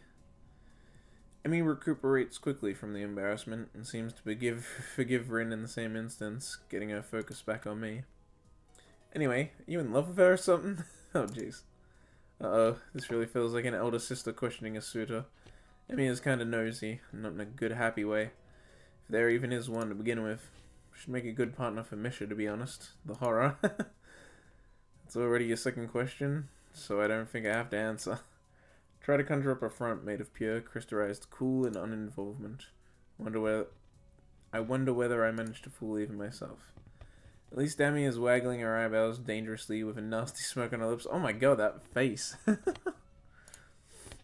Is that a yes? No, it's not a yes. Obviously unsatisfied at my refusal to answer her way too intimate question, she has enough sense to back off. Doesn't stop her from sticking out her tongue at me like a kid and giggling again. If that's your answer, I don't think I have to talk with you anymore. It's easy to see that she's not really angry. Besides, I have to go pack now. I'm gonna be worried if I miss my bus. See ya. Yeah, bye. She retreats back into her room, leaving me alone in the hallway. What's between me and Rin is not her business, right? That's why I ended up not saying anything about our fight to Emmy. Rin must have not said anything either. I guess, even though they are friends, there are things they don't talk about. So, if Rin is at the gallery, I'd have to go all the way there. Now that I managed to get out of my room, I suppose it's not that much of a bother to go downtown. I could go get a ticket, but the train back home will have to wait, at least until tomorrow. No way I'm going to carry baggage to the train station in this rain, even if there's not that much of it. Rain makes all outlines seem really unstable, as if they were fading away. Townscapes turns into a shapeless collection of various fuzzy tones of grey, instead of distinct forms of buildings and cars. These poor souls who are forced into the downpour try to make as much haste as they possibly can, pitying each other for their shared misery. I turn the final corner, the 22nd corner, so to say, and immediately feel stupid for being amused by my own pun. Hang on, I just got a text from a medical clinic?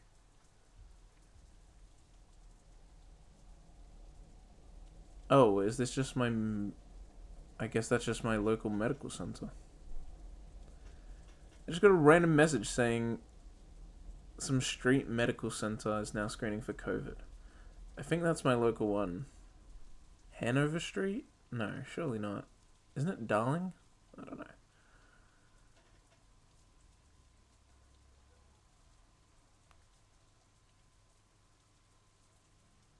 And also Vodafone telling me my phone bill is overdue. Okay. I'll pay that after the stream. I turn the final corner. The 22nd... Oh, right. The door beckons me with promises of warmth. The rainwater dripping from my umbrella makes interesting, almost artistic patterns on the floor.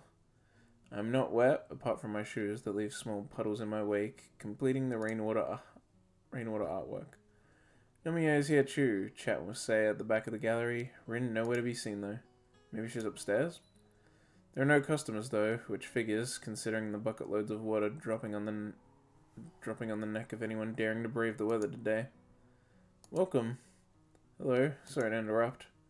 Ah, good afternoon, Nakai. Came all the way here for a visit? Ah, no, I think it was just an impulse. I was around the neighborhood shopping and decided to stop by. My reflexive reaction to is a white lie, which surprises myself. Maybe I just don't want to say that I came specifically to see Rin, even though that much must be obvious.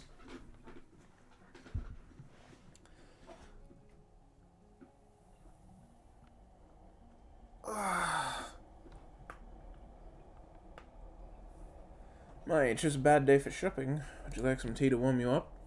Thank you, but I'm fine, really. The weather could be better, though. Rain on the first day of vacation is a bit depressing. Haha, well, I'm sure it'll get better. Nomi offers his hearty laughter, bordering on abrasive. Rain doesn't get you down, teacher? Well, I do prefer clear weather as well. I was actually leaving just now to meet someone, and I'd prefer not getting my jacket soaked. It's very expensive. But, of course, I'm in a good mood. What did you think about this exhibition? It was wonderful, wasn't it? Yeah, it was very fancy. My unenthusiastic answer only spurs him to carry on, walking around the gallery while blabbering about the opening. He talks more and louder while he's moving. It's something I noticed at the club meeting too. Happy Nomiya you're out. Yeah, not pissed off Nomiya. I get to talk with many good people and make valuable contacts. Pfft. One of Tezuka's paintings even got sold to a collector from Osaka. Follow his eye to an empty space on the wall. I can't even remember which painting was hanging on that spot. I can. It was really purple. It had like a person's face and an eye, but then there was like all this like lines, but like thick lines, and they like made like this pattern. It's hard to explain. But I do remember which one was that. Because these ones were next to it. Well, it's gone now. I was lucky that she was alright despite that dizzy spell. She got a little quiet though, so I told her to rest well. Then again, she's always been pretty shy. Shy? Whatever. I just not along with the teacher. The reception was very positive in general. I might be able to get one of my friends to write a little article on a magazine too. Shinichi, you're meeting. You're making Mr. Takahashi wait. Say's remark makes him stop in his track and check his watch. Nomiya frowns in displeasure at the interruption to his tirade. Oh, right. Yeah, yes, well, I'll be off then. We'll meet in September, Nakai. Bye. Wow, teacher really doesn't hold back when it comes to Rin's budding artist career. Thanks, Train. I guess it takes a lot to succeed, but I said his job would be easier if Rin was more cooperative. She's too indecisive, even though she's doing just fine, like that dizzy spell from the night before. She just got freaked out or something, and I didn't do anything to help her. I sigh. Feels like the gap between me and Rin is only widening. She's going to become something great, while I'm still feeling like I'm bogging down, despite promising myself to try and make something of my life. On top of that, we had that fight, and the longer we keep not talking, the harder the wound's becoming to heal. If that even is what we want. I never found out what Rin felt, and now I'm not sure what I feel myself. Wish I could understand her, but Rin is not very open for interpretation. Not that she's hiding anything, she just seems to defy my attempts at making sense of what she's thinking about any given day. I think that was. Something in your mind? Realize I've been spacing out in the middle of the gallery for who knows how long. Ah, nothing special. I pretend to study the closest painting to distract her. I've seen it before. The now all too familiar strokes of colour, twisted and melting into each other, seemingly randomly, still manage to feel like there is something happening behind that scene, so to speak. Rin's style is so much like her. Abstract, incomprehensible, colourful, mysterious. I wonder if to understand artists one must understand art. I may have a question. Oh? She looks up from the magazine she was idly leafing for, seeming delighted at my display of unspecified interest. How do you interpret art? What do you mean? Her eyebrows rise high into questioning arcs, as if the question was too complicated even to begin to answer without clarification. Sorry if I'm asking something stupid. I don't think I really understand art like the pros do. Oh, there's no trick to it. Say waves my question away with a simple but efficient flick of her wrist. Everyone interprets art as they will, and interpretation is as much in the eye of the beholder as in the intentions of the creator. Pros have their own way, because there is a thing called art theory. There are patterns in art, just like in everything, and we assume that it's possible to draw some conclusion from observing those patterns. Her voice is like a teacher, lecturing and adding emphasis on random words to keep the listeners on their toes. In the end, I suppose it's pretty meaningless. She moves to musing, seemingly to herself, muttering loud enough for me to clearly hear. A good piece of art will make you feel something, and that's all there is to it. Feelings change and they affect the art we create and the art we see. But I'll tell you a story. Do you have to? The last one was depressing. It's important, listen. About 100 years ago, a little-known painter got news from his friend. A man named Casgimus had committed suicide. This happened while he was away and hadn't seen his friend for a while. So obviously, he must have felt even more conflicted than you normally would after having such a thing. For 4 years after that, our main character did nothing but monochromatic paintings because he was so deeply affected by the news.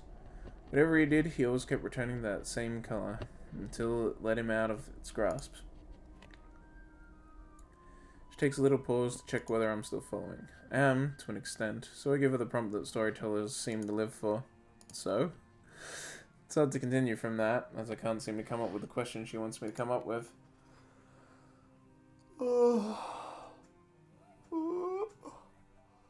Like a half-baked... What? Is that Socrates? Oh, yeah. She thought she laid out all the tools for revelation in front of me. Don't you see the point yet? Only her student proved to be too dense to get it. She looked discontent at my slowness. Picasso's blue period is one of the most lauded in the history of art. Who knows what he felt when he worked on those masterpieces? Sadness, longing, regret? Nobody can tell. If you now see one of his blue period paintings, you'd probably interpret it differently from before you knew about Picasso's friend Cascamus? God damn it. Experiencing art is always personal, only interactive by chance of circumstances. There are a million explanations for any given piece of art, but it might be that none of them are what the creator intended. No man is an island, you know. I nodded without understanding what that last remark meant. What she said made sense otherwise, except for one thing.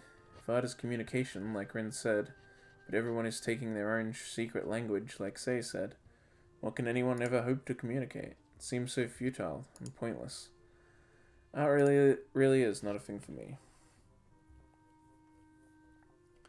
She returns to her art magazine and I make a round of the gallery, trying to see what Rin can see in her own paintings.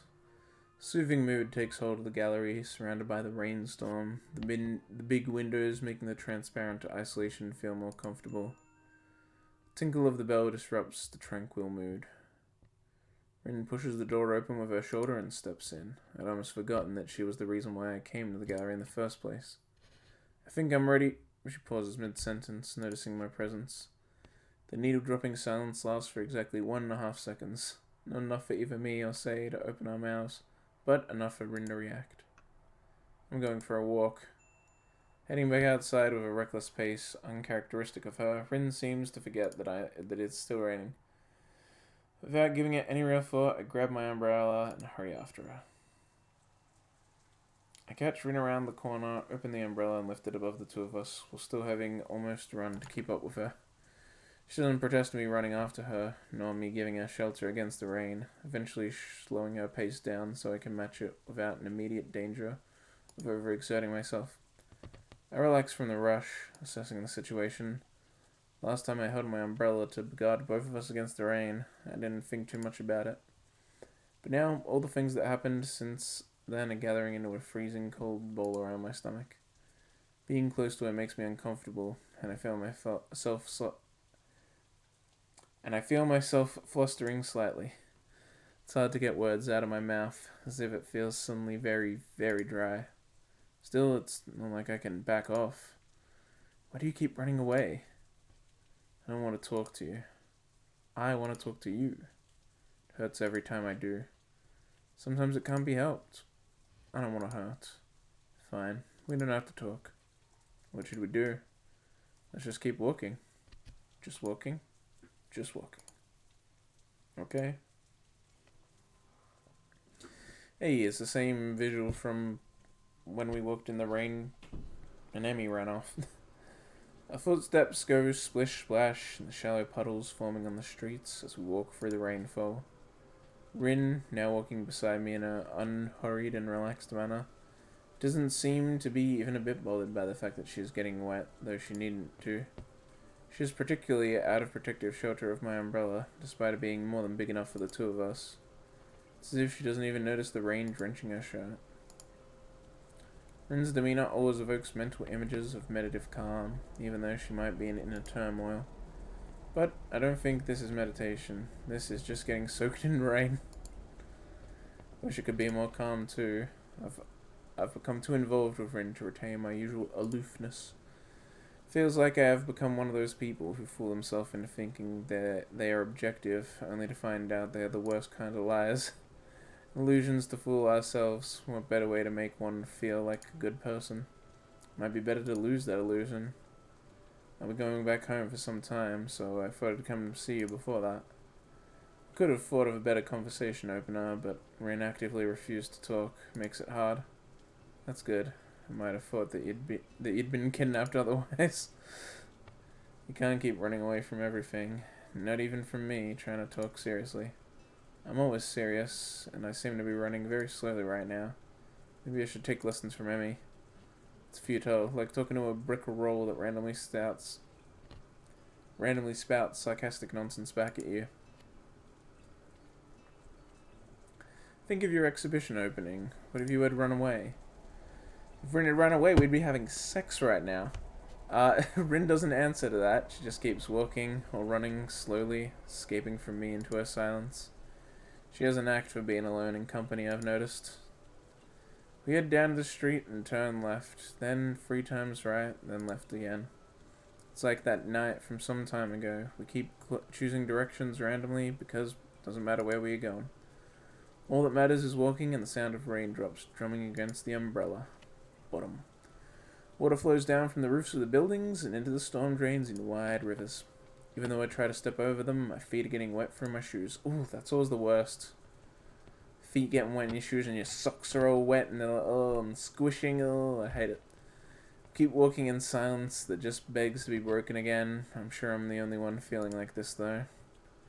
Why did you have the exhibition? Rin just shrugs sullenly and looks in the other direction. I give up at this point. It's pointless. What did she want to accomplish? What she said at the night of the opening made me feel like there was something special she wanted. Felt to me that Rin hoped for something unattainable. She set the bar high, and inside her own head she failed, no matter how much people liked her works. It's understandable to lack realism. Most people do, even if not quite on the extreme level Rin takes it to. But it's not a reason to live in your private world that accepts no visitors. You can't bend the world to fit your twisted and megalomaniac cosmology, where everything works just like you want. Megalomania? Set? That's what frustrates me the most in Rin. She wants the world to live by her rules, disregarding everything that conflicts with those as irrelevant or unnecessary. Can't believe how anyone in Yamaku could have the bare minimum perception to understand the world can sometimes be very unfair. I'm sure she's not the only one who wishes some things were different, but we can at least grasp the facts as they are. I take a sideways glance at Rin, who is looking up her own dome-shaped cover. It is a poor replacement for a real sky and its monochrome bleakness. The rain just keeps falling. Just like the clouds today, Rin doesn't really give the feeling of wanting to be watched. She sulks in unison with the sky that she loves so.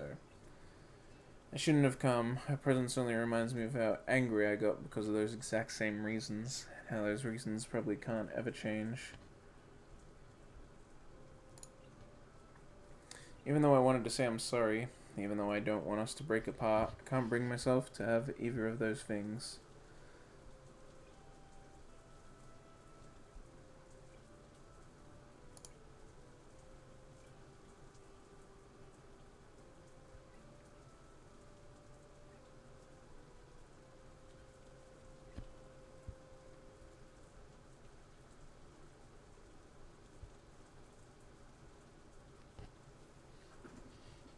I keep measuring the rain-drenched streets one step at a time. Often, when you walk with someone else, your steps become synchronized, as if through some weird subconscious pacts. I notice that ours never do. Time passes and the strikes against the drum skin of an umbrella fade as the clouds above slowly disperse to reveal a cerulean blue. Eventually, the rain yields enough for me to close the umbrella, shaking the excess water off before I do. While I wrestle with the mechanism, Rin stops so abruptly that I take 5 steps before realizing that she's not with me anymore. Stupid umbrella seems to be jammed. Oh, hey, this is unique. Unique to the neutral route. Neutral ending. When I turn around, I find her staring at me with an impressive face. I wanted someone to say, "I understand how you feel." Wouldn't that be great? Is that an answer to a question from before? I'm not sure. Yeah, but why is it so important? Because otherwise, I don't know if I can bear this.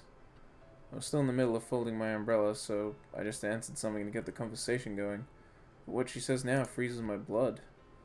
Someone says a joke and laughs, you laugh with them, right? Because a joy doubled is a joy tripled, right? If someone is hurt and sad, you comfort and hug them, right? Because that way... She pauses, her mouth still halfway open, then remembers to close it.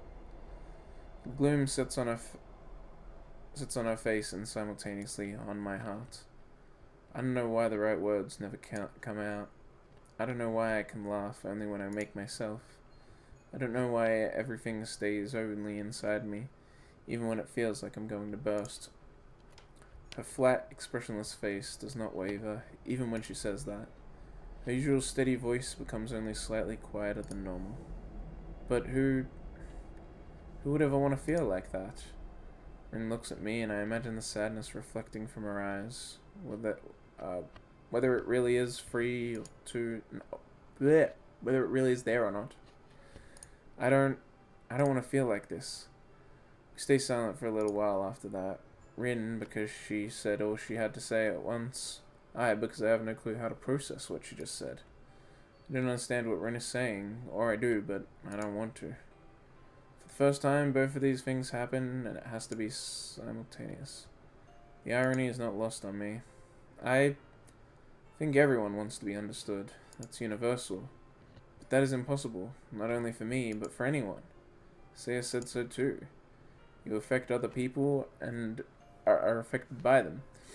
But in the end, you see everything the way only you do. All people are alone. We just used each other to elevate that loneliness. I wonder why I put it like that. It just felt that what Saya told me rang true, as if I had always thought like that without knowing it. Feels like she articulated my thoughts in clear, simple words, and that stupid story about Picasso.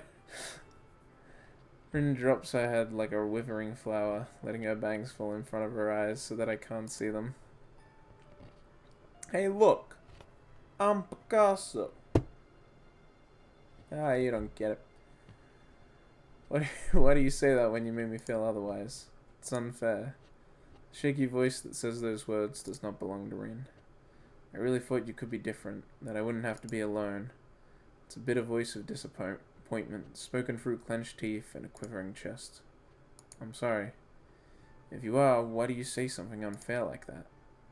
Her demanding tone evokes no particular feeling in me, apart from sadness that has been there since yesterday evening. She doesn't intimidate me at all, not anymore. Rin is not a prodigal art genius, nor an unpredictable idiot savant who could tear the logic lobe of my brain into shreds whenever she opened her mouth. She's just a girl that I thought I loved, a loved one who wanted to be my friend, a friend whom I let down. I say that because saying otherwise would feel like lying. Why? Simple questions are the hardest ones. I have to close my eyes so I can focus my thoughts enough to answer her. I'm no artist. I can never be on the same level with you. This is a world only you can see, and to be part of it, I would have to become you. That's something I can't do, no matter how much you wish me to. Rin takes in my explanation without batting an eyelash. I'm not a real artist either. I just paint because it makes me feel like I can feel something. She holds her breath for a while before releasing in a long sigh-like flow. That's why I'll do it. I have decided I'll do it. If even Hisao says that, then that's what I would do. Do what? Rin starting a little shows that she has regressed into talking to herself again. But I'm glad I can snap her back even now. Teacher and say I've talked to someone who is a very important person. I got a scholarship for a big art school in Tokyo. He said I could transfer there and start after the summer is over, if I wanted to. I don't really get why. Hold on, what? Why didn't you tell? I just did. You were the first one I told, because I decided it just now. She keeps her cool, looking only mildly surprised at my shocked interjection.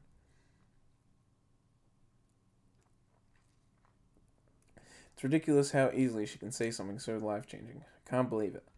After what happened in February, I've had enough change for this year. Even if things are going badly right now, I don't want everything to change. But what about Yamaku? Don't you want to graduate with everyone? My plea evokes no emotion. Everyone who? Emmy, me, everyone. I feel my pulse rising unnervingly, and my breathing becomes fast and shallow. I don't want this to happen. Their life is not mine. You just said that everyone is alone. I didn't mean it like that. You always said that you'd have to seize the day and start living your life. I have to live my life too. Rin is twisting my words to justify running away again. It makes me angry. Her ease, finality, and seriousness in announcing this is unacceptable. Unacceptable. As if changing your life is something you can do on a moment's whim. No. How can you say that? Why don't you even try to belong? The desperate accusation has no effect. It feels like I am once again out of weapons, that I can't reach through to her no matter what I try. Rin is so frustratingly absolute in her own judgment that it might make me hate her. If I didn't love her, even though I don't know which way I'm feeling anymore. Maybe I am that kind of person, the kind that belongs only to herself. I won't accept that. Her nonchalant eyes do not seem to care whether I accept her decision or not. The pause lets me cool down, to find my sensibilities.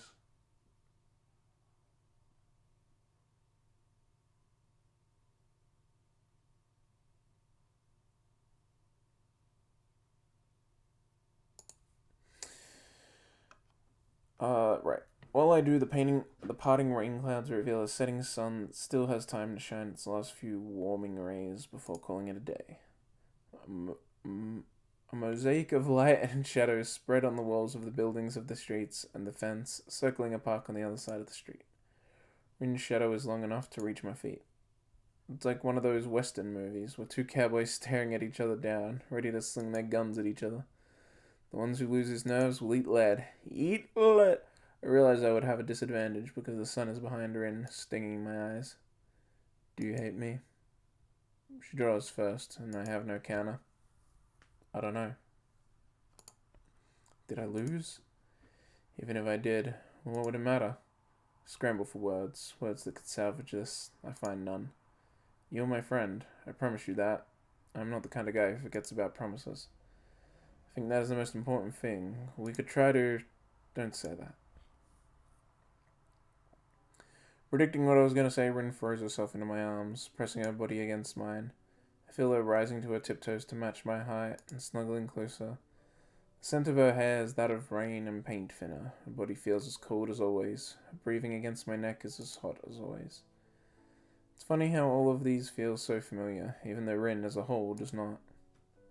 Are you sure you can't hate me? Rin whispers into my ear, so close I can feel the movement of her lips against my earlobe. It's teasing, taunting. If this was some other kind of situation, I'm sure it would tickle tantalizingly, and I would giggle, even though I'm a guy.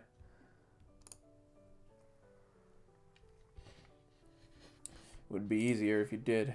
Don't know, it's pretty hard when you were hugging me like that. I wonder if it's because of my sullen voice, but she takes a step back, looking wistfully at her short arms. Wish she hadn't done that. I can't hug anyone, Asao. I'm a bad person like that. That's why I have to go. She disarms me completely with three simple statements, rendering me unable to argue anymore. Since I can't, Rin is free to continue as she wills, shifting her weight from one foot to the other before she does. I will learn to hug people in my own way. I'm sure I can become a real artist. But if I do, I might not be able to be me anymore. The hint of a smile on her lips is a betrayal, a false sign of self-confidence in a future that even Rin can't foresee. I don't want to interpret it as a sign of hope, but I know better. Rin just keeps smiling that awkward, forced smile of hers. That's why, please forget about me, and I will forget about you too. I'm sure that... She chokes in the middle of saying something I would never come to hear. I don't think I'd want to hear it anyway. This is not fair. Rin is not joking. Rin is always serious, but I can't accept it. I can't. Forget about you? How could I ever? That's what I'd like to say, but I don't know how I would continue. I can't come up with anything good to say, so I have to challenge her. How can you say such a thing? Rin raises her eyes to meet mine. They are serious and deep, a perfect image of the uncharted territory I always thought they were. Even now I can't read her emotions from those unblinking jade irises that never could reflect what they saw. It's easy. After all, I am good at forgetting things. Her unfairness is choking my throat, but I manage to utter the question burning my mind. So is this it? Is this goodbye? Rin kept looking at me gently, without answering my question. From her eyes, I could see that she didn't even need to see anything. Say anything, that was, yes, say. There were no more words for us. She turned around and walked off. Without looking back. All around me, the world kept changing, little by little, but I was left standing there. The sun dropped below the horizon, casting long and thin shadows across the streets. In the waning light, Rin's distancing back seemed to be like from a faraway dream. The gap between us grew slowly. The ripples of the puddles she stepped on expanding until they met the limits of their tiny existence and disappeared without a trace. Her words stayed frozen deep inside my heart.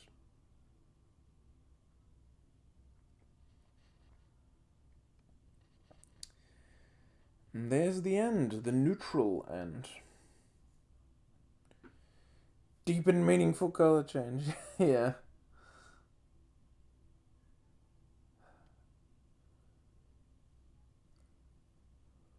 Well, there is almost all of the Rin route. We've got all the endings. We just need to get a few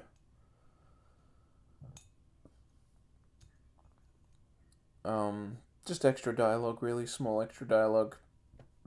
I don't think it doesn't really change much what we have left, but it's just to see the extra dialogue that comes from choices.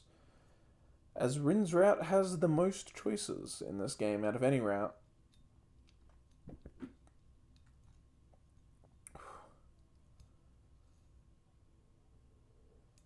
Minus Act 1, of course. Obviously, Act 1 has the most choices overall, but...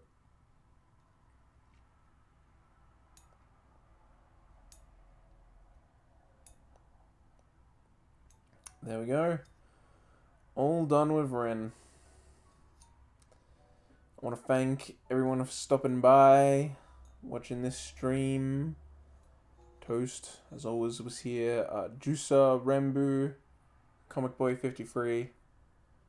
2 of you, I think, are still here. 1 of you left. But thank you all for the follows this stream. This is my first time that Katawa Shoujo stream went past 2 hours. Went for more than 3 this time. More than 3 hours. Oh, man. Ugh. Next time we do Katawa Shoujo will be in 4 days. And in... So 4 days from now, we'll do Katawa Shoujo again. We'll finish up Rin just by getting all those small little extra dialogue bits. Once we've got all that cleared up, I think there's even an entire scene in Act 2 that I don't have, right? We were just looking at this before and I already forgot. Library. Rin. Yeah. Oh no, what? Yeah. Oh, Act 3 there's a scene. Yeah, and that's an entire scene that we're missing. For the most part, it's just extra dialogue here and there. So we'll do that, and then we'll start on a new route. Ooh.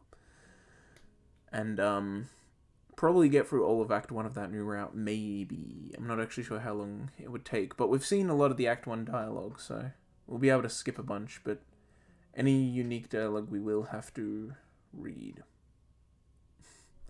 Alright, so thanks everyone for stopping by. Good stream today, made good progress in a lot of ways. And I appreciate you all being here. I will not be streaming tomorrow, but I will be streaming on the day after. And on that day, I will be streaming Katamari Damacy Reroll, because I streamed it once a while ago and I didn't finish. So we're going to finish, hopefully, in 2 days. But no stream tomorrow. Thanks for stopping by. Love y'all. Stay frosty.